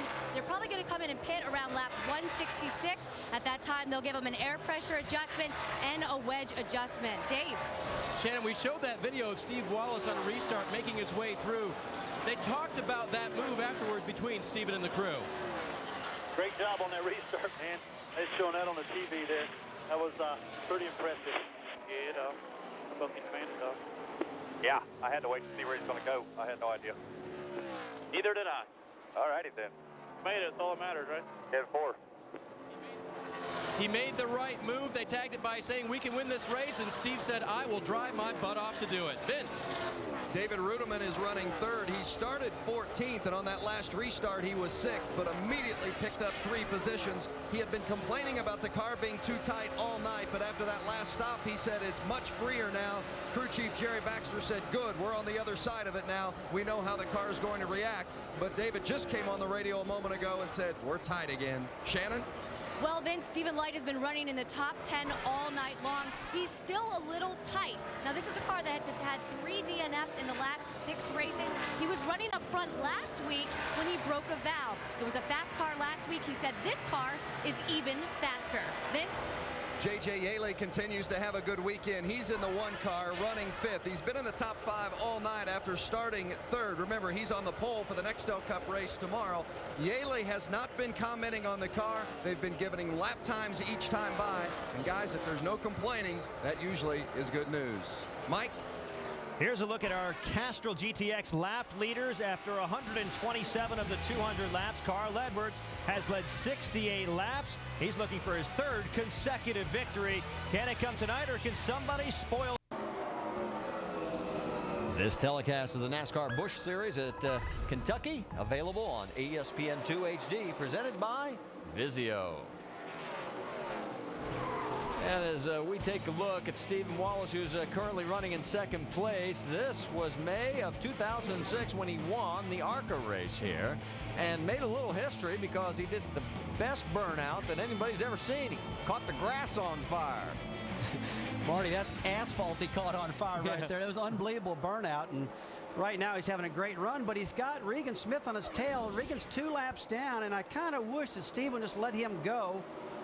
Because, you know, when you're in the lead lap and you're running that good and you got to be looking in your mirror all the time, that's not a good thing. All right, let's give you an idea. There is Carl Edwards coming across the finish line right now, and there is Steven. He's getting around Kyle Krizeloff, and he does that safely, and that's not been easy to do tonight, unfortunately, with Kyle. A couple of times he's been involved in some things, and you're right, Regan right behind him. Could he, if he got Regan's running lead laps. I mean, he's running 31.6 seconds, and that's right up there with what the leaders are doing. Could he be saving some fuel and drafting? Well, maybe he might be able to save a little fuel behind him. On this style racetrack, not really. The problem he would probably have, if Regan got in front of him, Steven would probably get tight because there would be no air in the front of his car to push the front end down to make a turn. So he kind of knows that, but still he's driving with pressure. And with the driver 2 laps behind you, that's unnecessary pressure, you know. Regan's not doing anything wrong. I'm just thinking, I wish that if I could get a hold of that radio, I'd say move over and let that cat past you, Marty. Well, let's take a look at this, because we've got a battle for 10th right there. You got Mike Bliss in the 22 going on the high side. Around the 59 of Marcos Ambrose. And actually, that's for now 8th place on the racetrack, because there's Shane Huffman. He's right behind in 10th. So it's 8th, 9th, and 10th right there. Pretty impressed with Shane Huffman. He's got a good run going on for the Dale Earnhardt Jr. car. You know, it's a single-car team. There's a lot of single-car Busch teams out there. And, folks, when I'm talking about that, you're used to hearing all the Cup guys having 3 and 4 teams on one big team, like Roush and Hendrick and guys like that. But these guys are doing a lot all by themselves, and pretty proud of what Dale Earnhardt Jr.'s team's doing now. Well, and Bliss is pulling away from these two. Let's get more on Mike Bliss from Dave Burns. And Marty, in these Busch races, you don't have many stops to make adjustments. So the crew of the 22 team has done a good job getting that car right for Mike. I talked to Mike right before driver introductions, and he said, you know what, I'm a little worried about being too tight all night long. My car never got that good loose feeling in it. There are some bad loose feelings that put you in the wall, but never got the good loose feeling. They've done a good job adjusting and now have the car very fast for Mike. Vince? Well, the 59 car, Marcos Ambrose, is tight on center, and it's becoming a little bit more difficult to deal with. Remember, he's second in the rookie points, and that's a big goal of his. He made the point to mention that before the race to me tonight about how important it is to be the top rookie driver in this series. It's his first race here, but he was on the pole in the truck race here a year ago, and he said he had a lot of confidence coming in, but right now the car is not being too kind to him. All right, thanks, Vince. As you can see there, the numbers on Marcus, where he started, where he is right now, and a lot better than the last time we saw him back in Nashville. And look at this, a battle. Ignore the 14, but the 2 cars in front of that car, the 29 and the 1, that is for position. Wimmer down low in the 29, trying to hold off J.J. Yaley. That is a battle for 6th on the racetrack. Last time by, it showed that Wimmer had the quicker car at a 31.87 second lap compared to J.J. Yaley at a 32.08, about 0.2 of a second faster than last time by. And the Navy has set sail right behind that pair because Shane Huffman in the 88's gotten around the 22 of Mike Bliss. Yeah, I tell you, I like the way the 88 car looks. You look at that yellow air dam in the front of the car. The car's really sealed off to the racetrack. Looks like it's turning good. He's got around the 22 car, like you said, Marty. Now reel in the 29 of Scott Wimmer. Wimmer's got a little damage in that right front fender. I think that's probably causing that car to be a little tight. Tight meaning losing the front end. You turn the wheel, the front end will slide out on you. That's not what you want, especially with a racetrack that's starting to cool off. And now he's making a pass on the inside. As Wimmer gets up underneath J.J. Yaley, can he make it stick?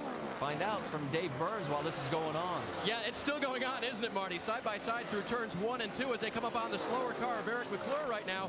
And Wimmer's going to get the spot going down the backstretch as the 88 is going to make it a battle there as well. The 29 right now, Rusty, they're saying it's not affecting the handling too much on that 29 car. So crew chief Pat Smith saying it's okay after the contact with Brad Coleman. I don't think Yaley's going to be real happy with McClure. That broke his momentum, and that opened the door. Wimmer closed it, and here comes Huffman right behind him. Well, Marty, you know what they call that? They call that racing. You're going to have to pass some slower cars throughout the night, whether you like it or not. And a lot of times you're going to run up on them. You just got to have a good handling car and be able to negotiate your way past those cars. But right now, let's see what Wimmer's got. I want to see his lap times because now, finally, all night long, he's in some clear. Look at that. No track in front of him. No excuses right now. Let's see what the lap times do, and we can really judge how he's running compared to the leader. Well, I'll give you an idea who is the fastest out on the racetrack right now. And would you believe it is Mr. Wimmer, 31.5. Yeah, that's what I was afraid of. Afraid of for the good for Wimmer. I mean, I guess I shouldn't have said that. I wasn't afraid of nothing. I just figured that maybe he'd run faster. They clean air. 31.58 compared to Carl Edwards, our leader's last lap of a 31.44. So he's ranking about second or third right now in the running order. But boy, you can really tell what clean air does. It really makes that car run quicker and handle a lot better. Yeah, the lap prior, Carl was at 31.7. This lap, Carl was at 31.4. Here comes Wimmer again at 31.5. So he is right in that same zone. Take a look at this battle between Stephen Light and Brad Coleman. That is for fourth on the racetrack. And Light has to give it up because he's got the slower traffic in front of him. Let's get more on the 90 car of Stephen Light from Shannon. Marty, this is only Stephen Light's second start here at Kentucky, but he says he has more laps at this track than any other track. That's because he tested here with Robert Yates Racing. And we all know that Father's Day is on Sunday. Well, one of Stephen's biggest fans is his dad. Stephen says that his dad has been to every race except maybe one since he was 6 years old. Trying to get a win for his dad tonight. And there you're on board right there. You can see what's going on with Light currently in 5th, and all the action on the left side with the battle for 7th. If you're wondering what's happening up front, I hate to tell you this, Carl Edwards has got a 9-second lead over Stephen Wallace. He is just clicking off lap after lap after lap. His last lap was at 31.3. Coleman was the next fastest car on the track at 31.4. Yeah, let's go ahead and face it, Marty. He's got the best car by at least 2/10. Now, the thing I've got my mind on right now, these guys should be coming down pit road in about another 12 laps or something like that. We're talking to Shannon Spick earlier. She reported that Carl Edwards' crew chief, PK, said, hey, we can go to 166. That was a lap 103. Now, if that's happening, first of all, we think that maybe Carl might be having some radio problems, but he said because he wanted to know what was going on as his radio's a little scratchy, and he says, if I don't hear anything from you, PK, I'm coming at 166. Now, that's a long way to go on fuel. Well, meanwhile, he continues out in front of Stephen Wallace, and it's David Rudiman in 3rd. Can Edwards end up going to his 3rd straight victory and 5th of the year? Well, we'll find out in about 52 laps.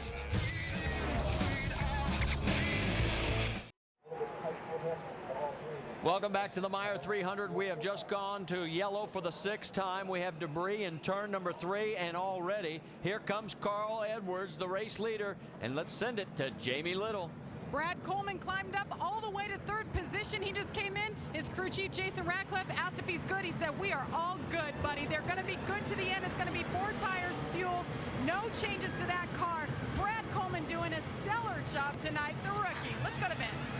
Well, David Rudiman's coming in the 99, and he comes in 3rd position, but they're going to put rubber in the right rear because Rudiman says there's no way we're going to win with the car like this. I know it's going to take more time, but we're not going to win anyway. Let's go to Shannon. Well, your race leader, Carl Edwards, looking for his 3rd straight win, says the car is still a little tight. They did a round of wedge in the left rear, 4 tires, fuel, and some water for Carl. Dave? Steve Wallace said I need to turn from the center off in both corners. They will go out second where they came in. They made a track bar adjustment, changed 4 tires, and it looks like they busted off a pretty good stop. The winner off pit road is Scott Wimmer. He picks up 2. David Rudiman loses 2. And look at Kelly Byers. I wonder if they went 2 tires again as he picks up 6 spots, moving him back into the top 8. We're going to step aside one more time. You take a look at Clayton Doyle going to work on Jason Leffler's car. He's the rear tire changer. Stay with us.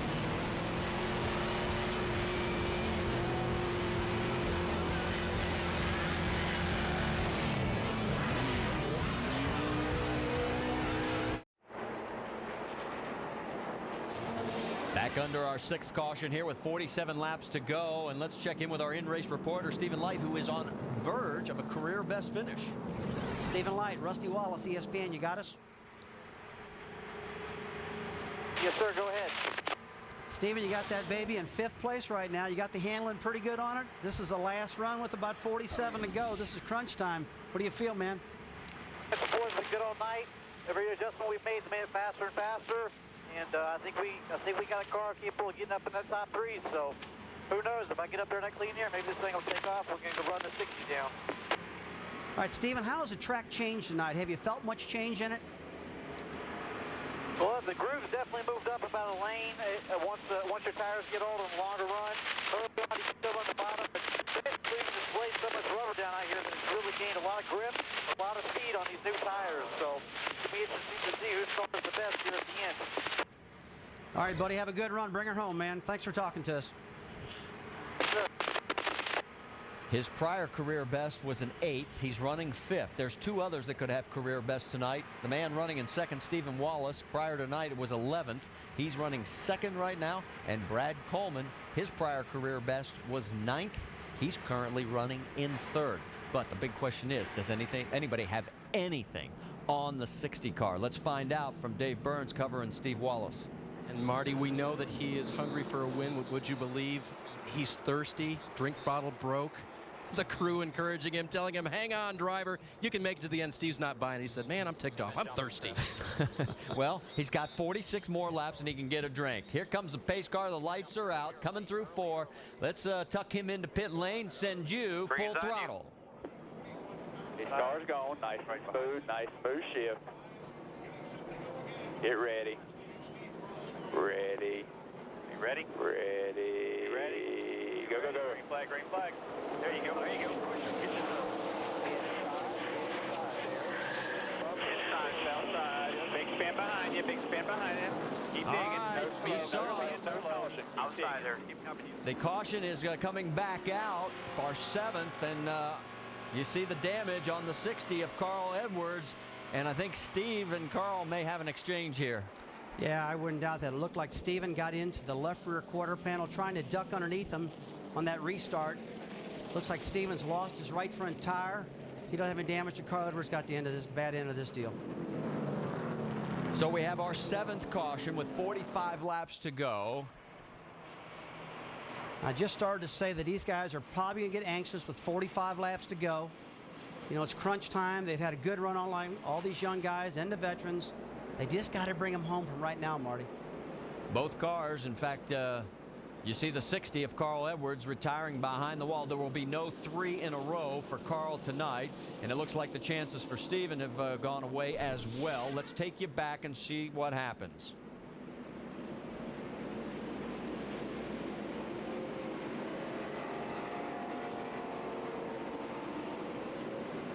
Yeah, he definitely got into him. Yeah, he definitely got into him. They're trying to go hard on that restart, and he tried to dive underneath Carl, it looked like.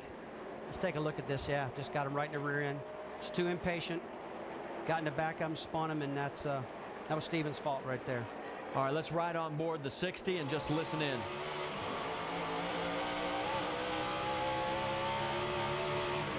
Inside.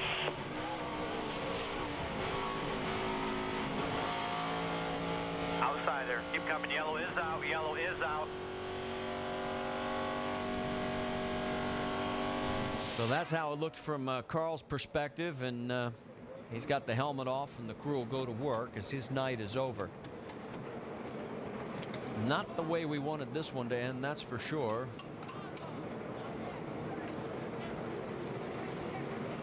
Carl had a dominant car throughout the night, just stuck like glue, Marty, throughout the night. And these restarts, I was real concerned about these restarts. They were going 2 and 3 wide, and then you had a couple really fast cars, and inside Greg Biffle, Regan Smith. All right, let's send it down to Jamie Little. She's back there. And it, of course, is Carl Edwards' first DNF. Carl, take us through what just happened. We got a great, let's step out here. We got, man, the Sony Aquos, or Sharp Aquos car is awesome, Sharp. Thank you guys for sponsoring us. That was just a case of both of us really wanted to win that race. I told Jason, I said, man, just tell him to take it a little bit easy on the start. He got a run, and he turned down under me a little bit, and I turned down just a little to kind of make it hard on him, and he just caught me. I mean, if I wouldn't have tried to block, we wouldn't have wrecked, and if he would have just been a tick more patient, we wouldn't have wrecked. So that's, you know, I don't know, too bad. Coming up to that restart, was there any indication? I know you knew he was behind you. Any indication something like that was going to happen? Well, yeah, there was an indication. I mean, I had a good feeling that might happen, but it's too bad. I mean, it's really, he's a great guy. He's doing a great job racing, but it's just we both were kind of in a rush there. Just got to say happy Father's Day to my dad. Hope everybody enjoys the rest of the race. And thanks to my guys. They do a great job. The engine shop. And just trying to get them some TVs. They said they'd give us some TVs. So you folks at home enjoy your Sharp Aquos TVs, and we'll get them next week. All right, that's going to make it for a long trip back to Michigan tonight, boys. Jamie, Steve Wallace has been on and off of pit road twice now. He had a flat right rear tire, and they have repaired some damage on the right side there. But interesting to hear Carl talk about blocking him. One thing Steven did say was he came across my front, and it's hard to see that on the replay, but now Carl's saying I might have given him a tough time getting by, and Steven's saying it was tough to get by, Marty. Well, Carl definitely took the high road, didn't point any fingers, said I probably had something to do with this. Steven had something. Now, what are you going to say? I don't know. I tell you what, it just, when you look at it from this angle on the replay, it just looks like both Steve looked real anxious. Then Carl was just trying to get into turn 1, leading the race. And, you know, blocking them off would be a normal thing to do. So they did that. But the problem they had Regan Smith, which was not a problem at all. Regan did the job he's got to do, but there's no room for those guys to move around. And, you know, Steven's got a brake and a gas pedal. He could have got out of the throttle. Well, Stevens is still on the lead lap, but he's back in 19th place. We are going to take our final commercial break. When we come back, we'll go the final 42 laps without a break here at Kentucky Speedway as you look at one last time.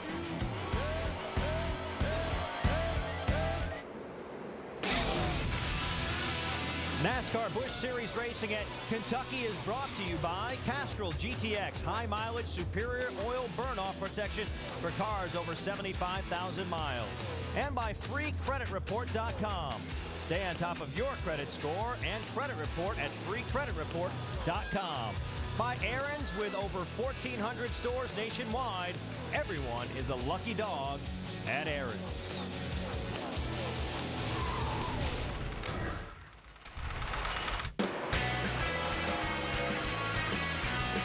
Here we go, battle for the lead. 84 car making a pass on the inside, the bottom of J.J. Daly. Incredible run for David Gilliland. David Gilliland has taken over the lead. Maybe the biggest pass of David Gilliland's life. David has truly beat the Goliath of NASCAR Busch Series racing. This may be the biggest upset in Busch Series history. And there could be another Cinderella story in the making right now. Brad Coleman leads the race, but he's not alone. 8 of the top drivers in the top 10 have never won a Busch Series race before. Look at this grouping. Coleman, Light, Almirola, Myers, Huffman, Amber, Miller, Peter. Look at Timothy Peters. He's up to 14. This is what we're talking about. This is awesome. And Timothy Peters needs that run. We're going back to green flag racing. Scott Wimmer on the rear bumper of Brad Coleman, pushing him as he comes across the stripe. They're working the outside groove, headed through the tri-oval, back to turn 1. You're looking at Scott Wimmer now trying to chase down Brad Coleman.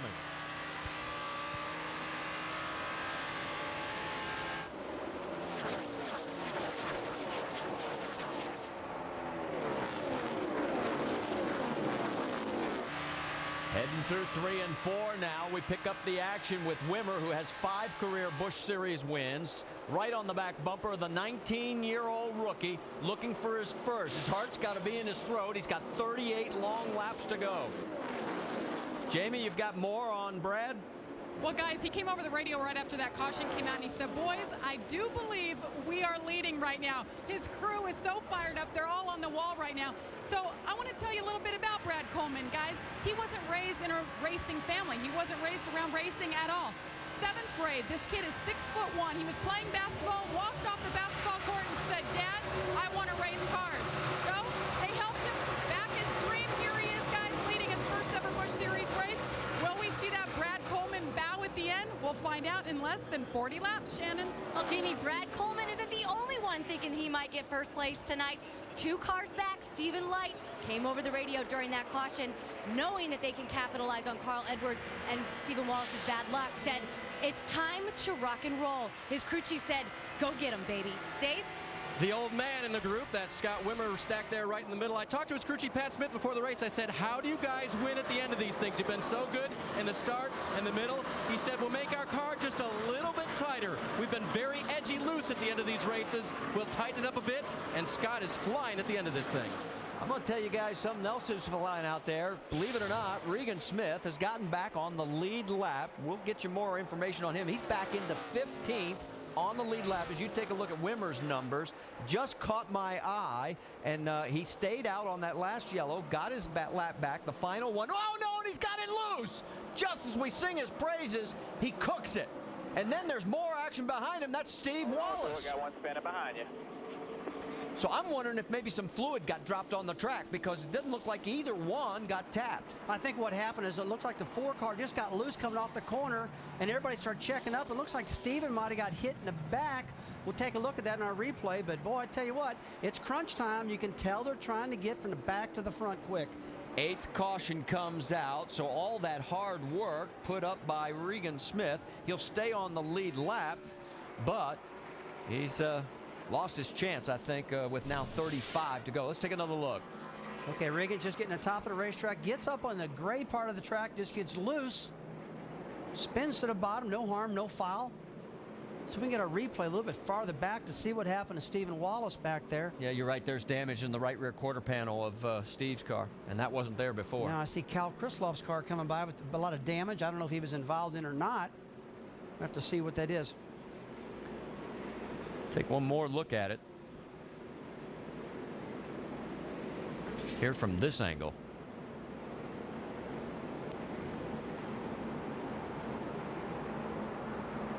Pretty hard to see what happened. Yeah, we'll hunt for some more replays here. See if we can get a little farther back in the pack and see what we can figure out. So with our 8th caution out, the Aaron's lucky dog is going to go to that man right there, Jason Keller, in the Kleenex car, and that's nothing to sneeze at as he gets back on the lead lap. Still has enough time to work his way up to possibly a top 15 finish, as that will now put 21 cars on the lead lap, and there are the guys in the pit going to work on the 66. There was definitely contact in that right rear quarter panel. Yeah, something happened there to the quarter panel. Wish we could get that replay so we can see what happened back there. Sometimes, folks, we just can't get everything. Guys done a good job getting what they got there. Really unusual. You can tell that Regan Smith was really on the throttle and just got out from underneath them. You know, he was talked about how he was getting to the front. All right, let's talk a little bit more about this young 19-year-old as he's led 16 laps. Jamie, I think you've caught up with his crew chief. Jason Ratcliffe has been on the radio to his driver, Brad Coleman, all night, keeping him calm. But, Jason, you were in this position, same exact scenario with J.J. Yaley last year. You've been here, done that. What do you tell your young driver to bring him home to victory lane? Well, it's a tough situation. You know, he hasn't been in this situation very many times, so I'm sure he's a little bit anxious. You just try to keep him calm, you know, get him where he doesn't overdrive his entry. These guys have done a great job. Brand new race car. Everybody back at the shop's done a really good job with it. It's been a tough season for us, but these guys on the 18 team have done a great job all year, hung in there, and Brad's doing a really nice job tonight. Hopefully we can get a little different outcome than we did last year. Very surprising outcome so far, guys. First time we've seen Brad Coleman in the car in about 6 weeks, Dave. And the race playing out for Scott Wimmer pretty much the way he told us to watch it. He said, don't worry about me at the beginning of the race, worry about me at the end, because my crew chief has figured out a way to make us better. But what does Scott do with the kids out there, Pat? He's got a couple of young drivers he's racing with here at the end. I tell you what, they're all real hungry out there. I just Holiday and Chevrolet's didn't start off so good, but we've worked real hard and got it in the position we're in, and we're going to do what we can with it here. And it's in Scott's hands, and I told him we're not coming back, so have fun. Did you think that the right front damage, the little push in on the right front fender, was going to affect him? Yeah, I did, but on into that run, it didn't. It seemed to be fine, so we didn't waste any time trying to fix it, so we're A-okay. Car is in good shape, Shannon. All right, Cully Barraclaw, you've been in this situation before. You were with David Gilliland last year when he went to victory lane here in Kentucky. What do you tell Stephen Light right now to keep him calm and smart on the racetrack? He seems pretty calm. We've been a little tight all night. Now we're just a hair free, so he seems pretty happy about that. But you got Coleman, Almirola. It's the opportunity 200, isn't it? That's right, opportunity 200, 300. Vince? Well, one of the good stories tonight is Kelly Byers, and it's just his second start in this Busch car in the 47 Clorox car. Scott gets Zipadelli. How have you brought him through this race here tonight? Came from deep. Well, the guys did a great job on pit road, which helped a lot. The car's running pretty good. Kelly's doing a great job. And this Clorox Ford Fusion team's just worked really, really hard, and it's a really good day for us right now. Yeah, Kelly Byers started 26th. He's making his way all the way up through the top 10. You heard the reference to last year's winner, David Gilliland. That was his 7th Busch Series race. Our leader right now, Brad Coleman, in his 9th Busch Series start. Could he do what Gilliland did last year? Here's a guy that, heck, he just went to his prom not too long ago. I am Brad Coleman. I'm a teenager, so I like to be one. I go to movies. I like to play guitar and play video games. The past year and a half, I've had a camera crew actually follow me around. They're actually in the backseat of my car at prom, which wasn't very fun.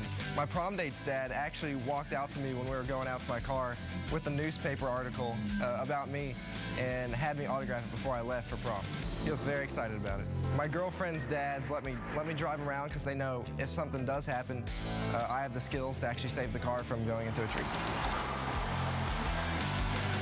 Of course, he loves to take that bow, and he'd like to take it tonight. And here's one of the drivers that we talked about early in the season to watch, and here he is. One pole and a top 10 finish back at Talladega. As the crew's pumped up about this, so they smell it. You know, they should be pumped up, Marty. He's been guitar. running. He's been flying all night long. I mean, it wouldn't surprise me if Brad does win this race. I mean, we've been looking at his lap times throughout the night. He's been in the top 5, top 7 at the worst, I think. So, hey, this would not surprise me, but this would be big for the sport. This would be big for Brad Coleman. Well, when he was here last in an ARCA race, he won at this racetrack, and that's where he started that bow that you saw at the end. He climbed out of the car here, right in front of the crowd, and managed to not only just wave to him, but ended up taking the bow. And that's become his trademark. Carl does backflips, and Brad Coleman does bows. Hey, whatever it takes. I mean, if I'm going to win the race, I want to do what I want to do. And the bows are easier to do, that's for sure. I'd end up on my skull if I did the backflip. All right, pace car's off. Let's go full throttle. Hopefully, one last time. We'll have 30 to go when we go past the line. Here we go.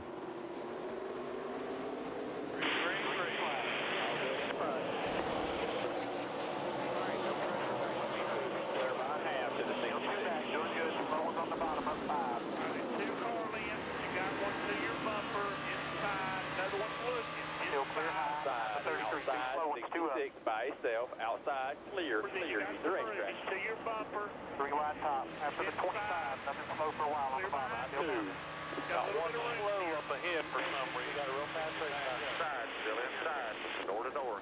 All right, as we come down to the stripe, it is Coleman, but right underneath him in the 29 is Scott Wimmer. And Stephen Light is looking at both of them saying, guys, you go ahead and tangle and I'll clean up the mess. I'll tell you what, Stephen Light's in a pretty good seat right now. Those guys get running side by side. Steve could pick up a lot of momentum coming off the turn and pass them both if they get racing each other too hard. Down into the corner into turn number 3. And on these restarts, the first thing you want to do, Marty, is get all that buildup off the tires, get the air pressures back up, and get your driver back in rhythm. But right now, it doesn't look like Scott Wimmer can do anything with Brad Coleman. Wimmer has gone 41 races without a win. We mentioned he has 5 Busch Series wins in that career span. It's been a long time. He's hungry. And here comes the 60 of Carl Edwards, like he needs the points. Yeah, I think I would have gotten a helicopter, went back to Michigan, as many points as he's got right now.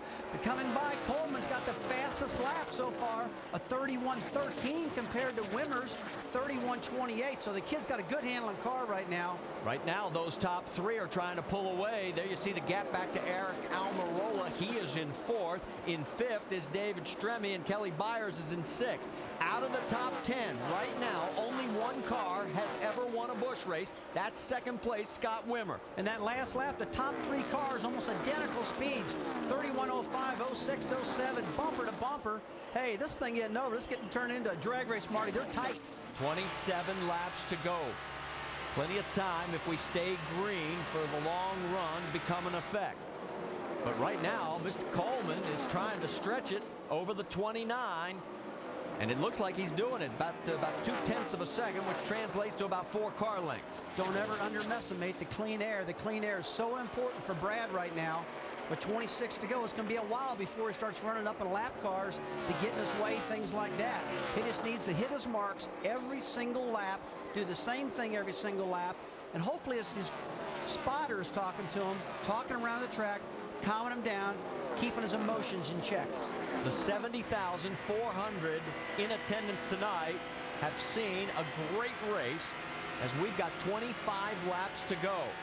This track, in 6 prior Busch races, has had 6 different winners. Tonight looks like it could be number 7. Whoa, Stephen Light drifted up a little. Well, now Stephen says that second groove's starting to come in. He doesn't have a concern with that. Our in-race reporter told us that, so he's not worried about running that second lane. It's getting more rubbered up. It's getting more grip up there.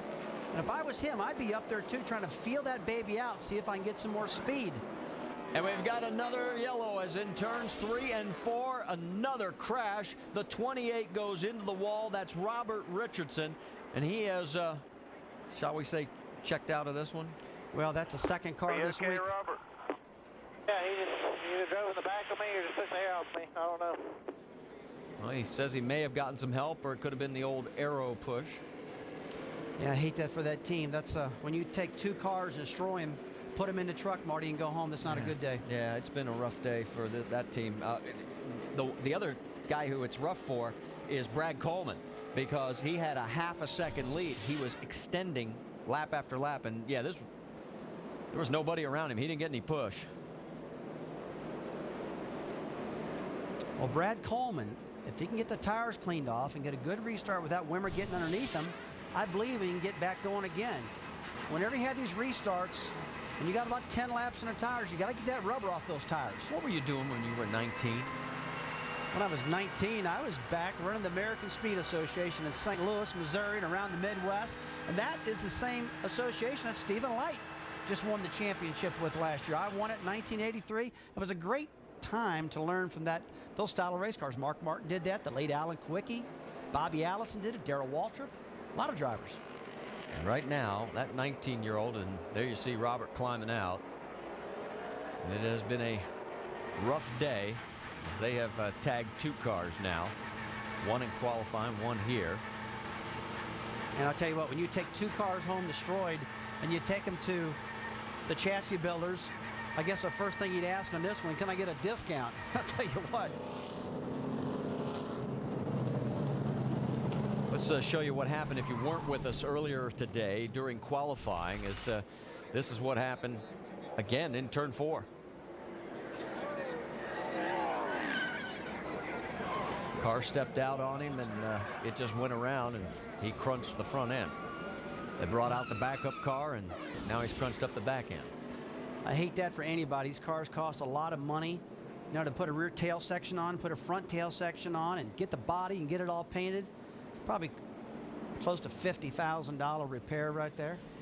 So as this cleanup continues, let's set the top 5 for you. It's Coleman, Wimmer, Stephen Light, Eric Almirola, and David Stremme. That is your top 5 as we're under our 9th caution. And we mentioned the 20 car of Eric Almirola. Let's get more from Dave Burns.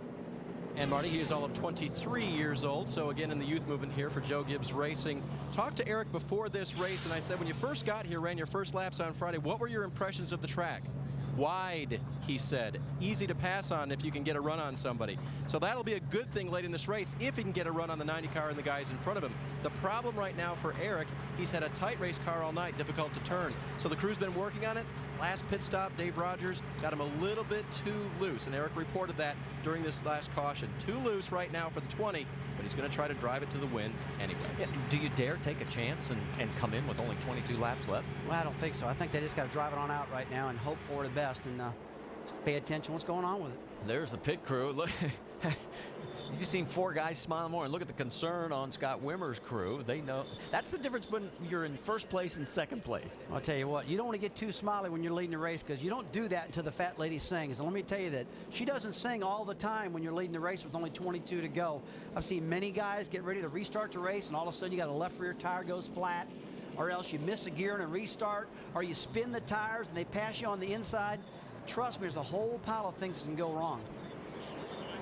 Concern on all the crew chiefs' faces. They've been through it way too many times. As that was Cully. I'd like to know how you can run 60 laps, no problem, like a little while ago, and all of a sudden you have a caution, then you have another caution, and the cautions just keep seeming to build more cautions. It always happens. We mentioned it's been 41 races since Scott Wimmer saw the checker flag first. It was Pikes Peak back in July of 2003. It gives you an idea how long that's been. Let's get more on the 29 from Dave Burns. Marty, the thing that you got to keep in mind about Scott Wimmer is with 132 starts here in the Busch Series, he's got experience. He's got 5 wins in the series, and so that's something he's really got over these young guys. Rusty, when you've done this that many times, it gives you an advantage over guys that are just starting out. Well, it really does, but I mean, he's a pretty calm driver. He really uses his head driving this car, and he's racing a lot of guys that are really on the throttle right now, taking a lot of chances. You see a little rub on that right front tire. Marty, it looks like that fender might have tucked under that thing a little bit, so we'll have to keep an eye on that. Well, while we've got a chance, let's bring in our in-race reporter who's in 3rd right now, looking at a career best finish, Stephen Light. Stephen Light, Rusty Wallace, ESPN, you got us? Yes, sir, go ahead. All right, buddy, you're doing a great job out there right now. How are you going to approach this? I mean, you've got, looks like 21 laps to go. Your lap times are looking great. Will you just go for it, or what do? Yeah, I mean, at this point, the team's giving me a great car, and looks like there's 3 cars right now that just were out front pulling away in the clean air. So it's going to be a 3-way battle. It's going to get very interesting. We're only going to have a handful of laps left, so I think it's just got to go for it right away as soon as the green flag drops here on this next restart. See what we got. So you're pretty comfortable right now with the second groove, because it looks like that's where you're going to have to go to get around these guys. Yeah, I'm definitely going to go to that second groove here this next run, because the bottom line, the run starts getting real tight. What's happening is I'm stuck right behind the car in front of me, getting to the middle of the corner, and I lose the air on my nose, and then the car gets tight, and I drift up the race, and I have to get the throttle. So if I move up a lane outside the car in front of me, I'll have clean air, and hopefully this thing will turn a lot better. Maybe we'll jump this guys. All right, man, go ahead and bring her home. You're having a great run, and race of your life is looking really good out there. Thanks for talking to us, man. Yes, sir. Thank you. Cully, Rusty Wallace, ESPN, you got us? So who's the next car? 16 again, Lever. Right, 16. Cully, Rusty Wallace, ESPN, you got us? Cully, what are you going to do to keep your driver calm right now? It's crunch time, I know that, but he's got to bring it home. He's doing a great job. Yeah, he's handled like an old pro. I mean, he's doing a good job talking to you. Good job at the race. Pretty good night.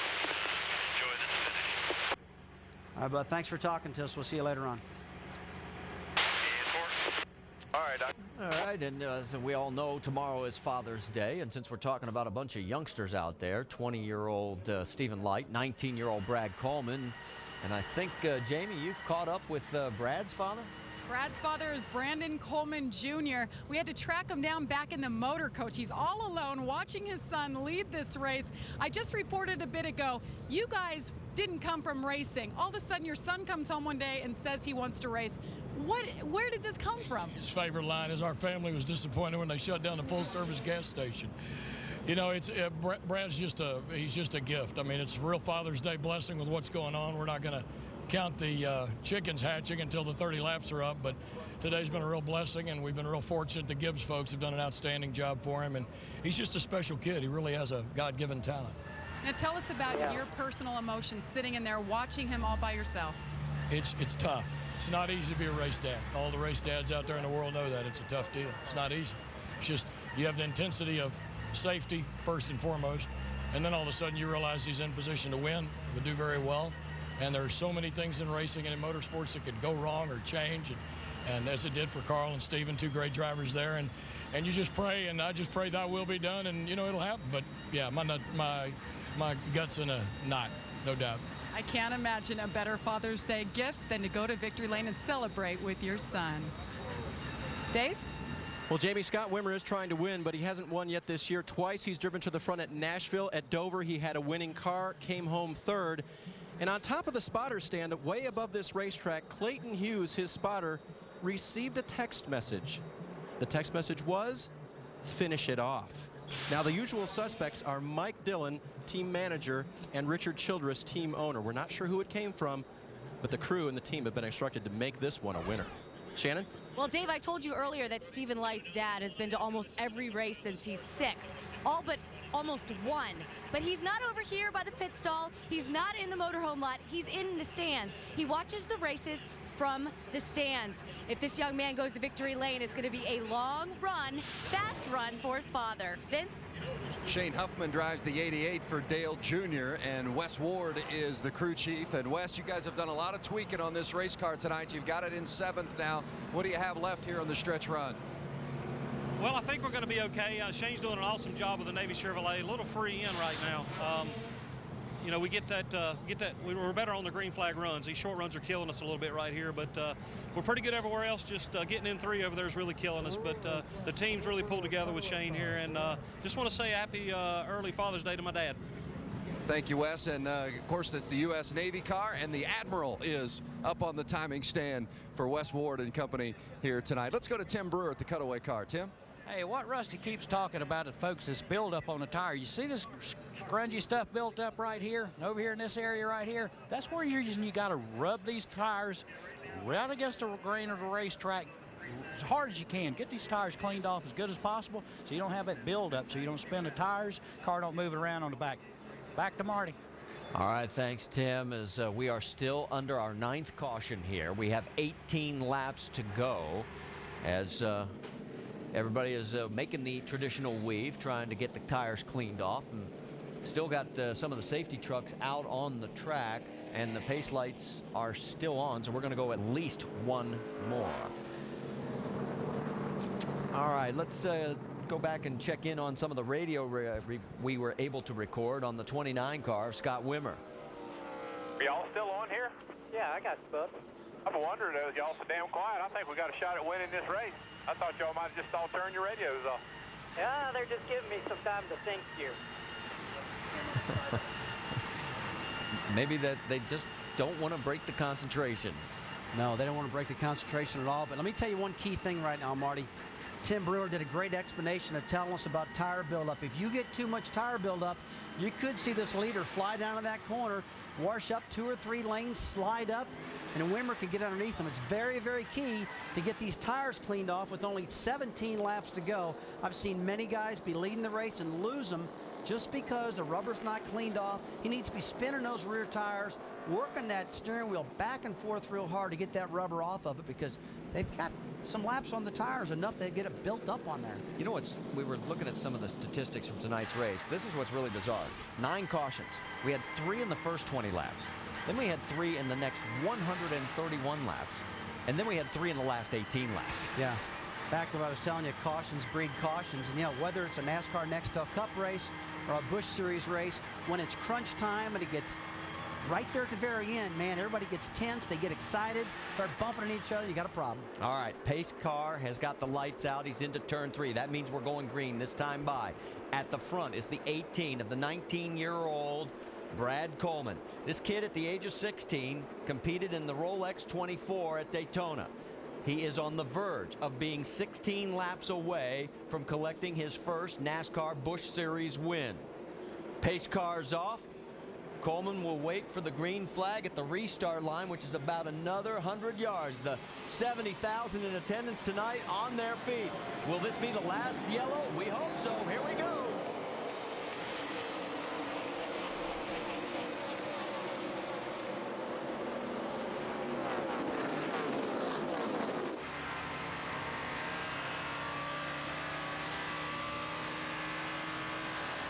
Wimmer's got a run on him down the backstretch. Can he make it stick? Heading into 3. Coleman's got to work that top lane and get some momentum built up. Don't let the 29 clear him. If he does, it's over. Coming down to the stripe this time by, it'll be 15 laps to go. Coleman still has the lead officially, but Wimmer's got the inside line. Brad just can't give it up right now. He's got to stay in the throttle, Marty. He's got to get the 29 car loose underneath of him. And these Busch Grand National motors don't make a lot of power, so they got to stay wound up.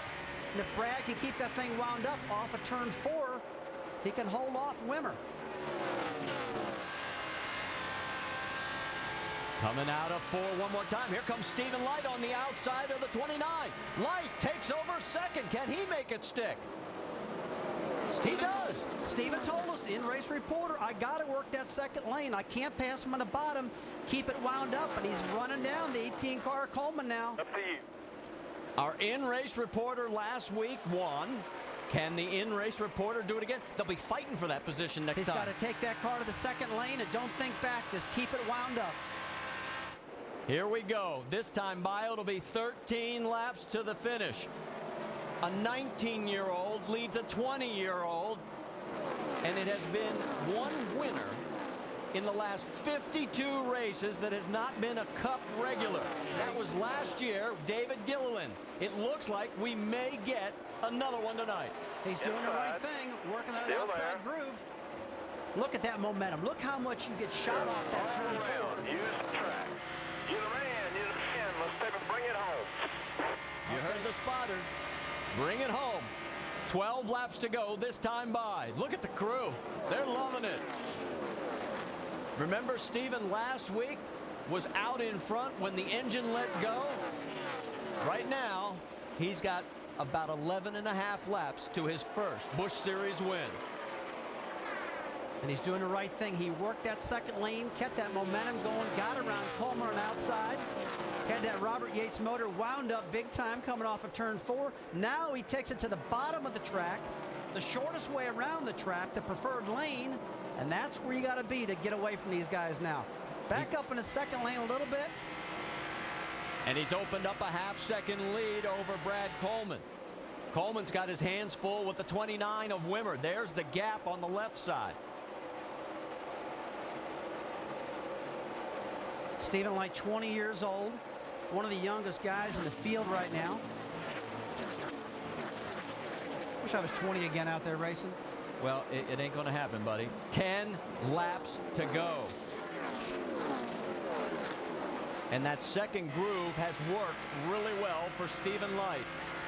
You're on board with him. Right now, the last lap time of Stephen Light at 30.75 compared to Brad Coleman's 30.88. And then Scott Wimmer's back to 30.98. I believe that right front fender damage on Scott Wimmer's car is just enough, Marty, to keep him away from running those guys down. He has got the fastest car on the racetrack, Stephen Light does right now. This time by, it will be 8 laps to go as he heads down the backstretch. And the gap is up to 0.6 of a second. So each lap, he's lengthening it just a little bit more. Yeah, he is driving perfectly right now. He's hitting his marks every single corner. He's focused. The car's handling good. The motor's running strong. There's no issues whatsoever. This could be a big night for Stephen Light.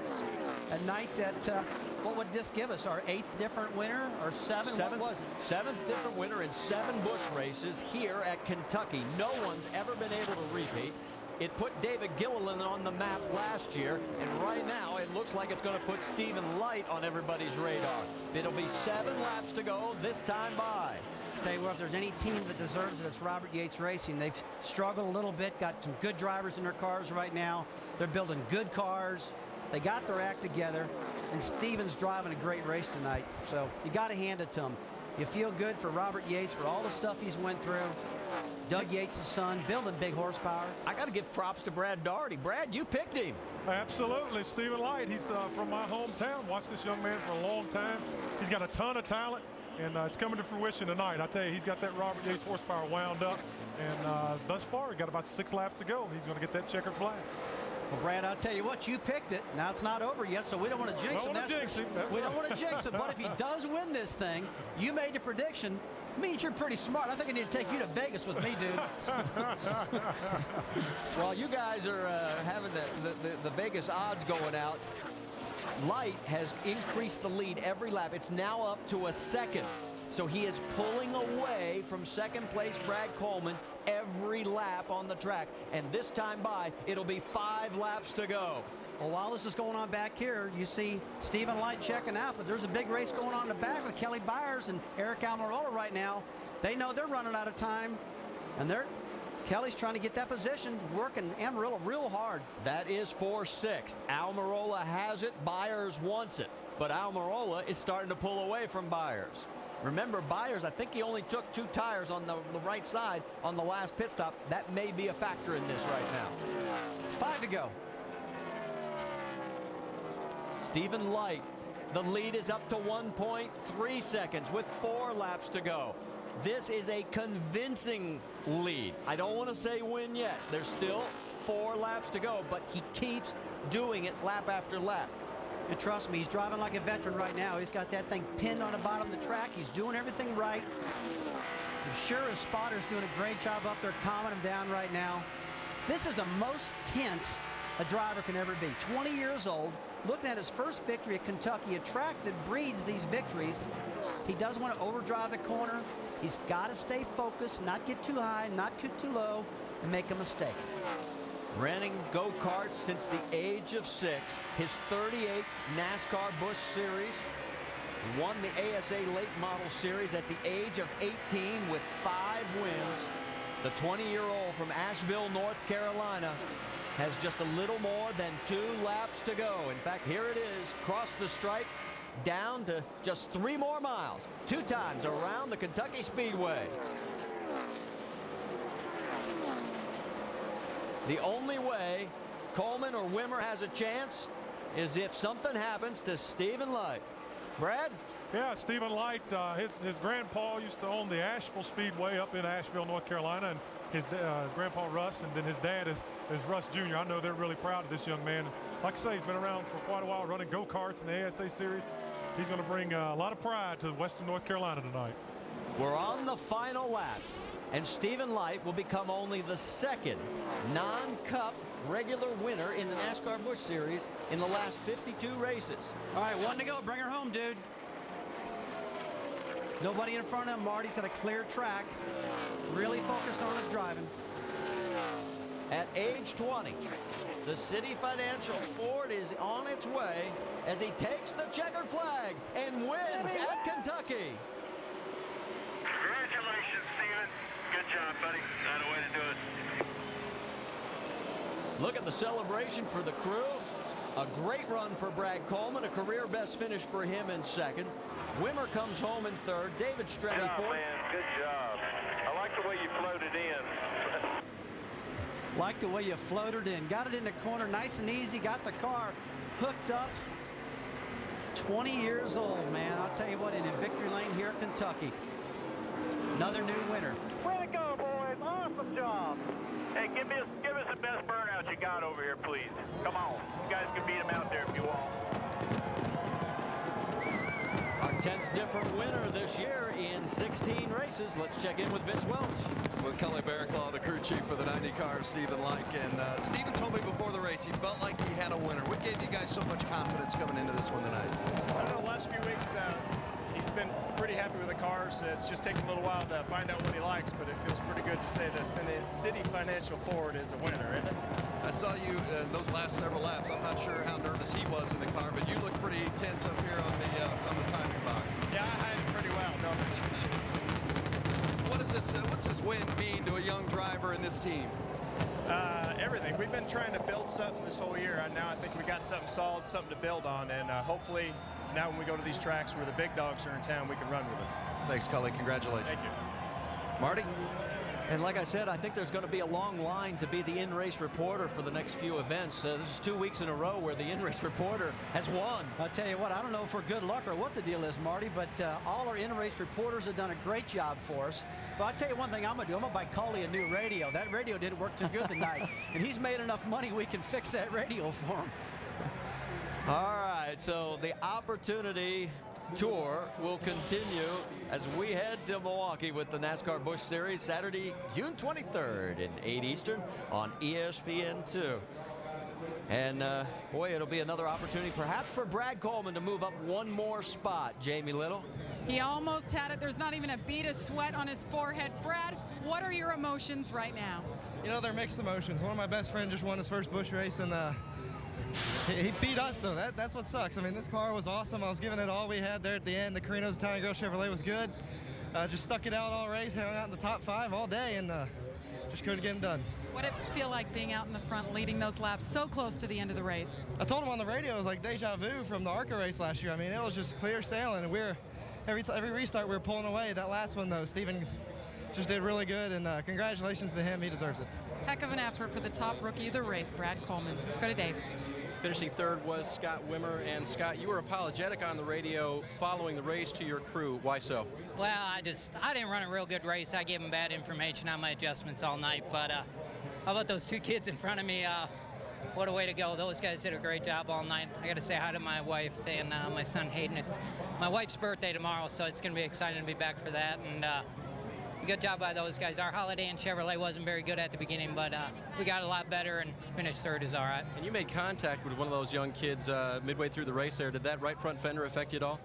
I got a little bit tighter from it, but that was just hard racing. They were racing as hard as they could and doing a good job at it. And I'm excited. I'm going to be racing those guys for a little while here. I feel like the old man. I think they're only about 18 years old, but that was exciting for me, and good night for us. Scott is just north of 30, and another great run for the driver of the 29 car. Yeah, Marty? 31. He made it sound like he was like ancient, but I guess when you're 20 and 19, yeah, that's pretty young. And there they are at the top 2 spots. In fact, down in the victory lane, I think the celebration is about to begin. Shannon? He's still taking off his helmet, guys. All right, guys, Stephen Light pulled his car into victory lane. He is taking off his helmet. 20-year-old Stephen Light. we're going to tell him that he's going to come on out of the car and enjoy this celebration with his team, who is they're eagerly awaiting him. Come on out, Steven. We know his father is making his way down here. His father has been to every race since he was 6, except one, I was told. And he is on his way over here, I am sure. All right, here he comes. He is out of the car. 20-year-old Stephen Light in his 38th Busch start is in victory lane. Very, very excited team. All right, Stephen, I'm going to steal you away for a second. Just sum up what this means for you and your team tonight, visiting victory lane for the first time. I'll tell you what, man, these guys have worked so hard, and I'm almost in tears right now. Last 4 weeks, we've been running good and had the worst luck you could possibly have. Blew up leading last week, running good at Dover, had trouble. Running top 10 at Charlotte, had trouble in a restart. Oh, man, I can't thank City and City Financial enough for sponsoring us. I mean, they come back this year when they didn't have to, and we couldn't have done it without them. And Robert Yates Racing and Doug Yates and the Yates engine power into this hood, man, this thing was awesome all night. Whoa! His best friend, Brad Coleman, comes over to congratulate Stephen Light. Stephen, we got to ask you. We know you guys are best friends. What was that like racing him towards the end of this race and taking over the lead? I'll tell you what, those last couple restarts, my car was so aero tight behind them guys getting in the corner, and we were all running the same line around the bottom. And I was thinking to myself, man, if I don't figure out a way around this 29, I'm never going to have a chance to get Brad.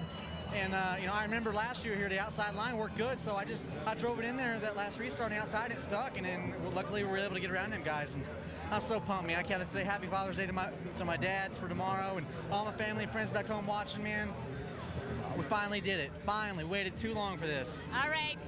It is a very happy Father's Day for Stephen's dad. Very bright future for the 20-year-old. All right, thanks. And there is Dad. I think there's going to be a few tears. Your impressions of tonight? I tell you what, you got to feel for Carl Edwards and Stephen Wallace. They're racing hard. 2 really good cars, but you know what? Stephen Light, buddy, he's the real deal. He's in victory lane. He's been consistent. This run started at Charlotte, Marty, 10th there, running great at Dover, leading the race at Nashville last week, and wins this week. He's finally there. And that was Brandon Coleman, Brad's dad, that came in second there and congratulated Stephen as well, as the Father's Day celebration for that young man is going to go well into the night. And that's going to do it for us. Coming up next, it'll be the RM Classic Auction right here on ESPN2. Congratulations again to our race winner, Stephen Light. This has been a presentation of ESPN, the worldwide leader in sports. For entire ESPN race team, I'm Marty Reed. Till we meet again, good night, everybody.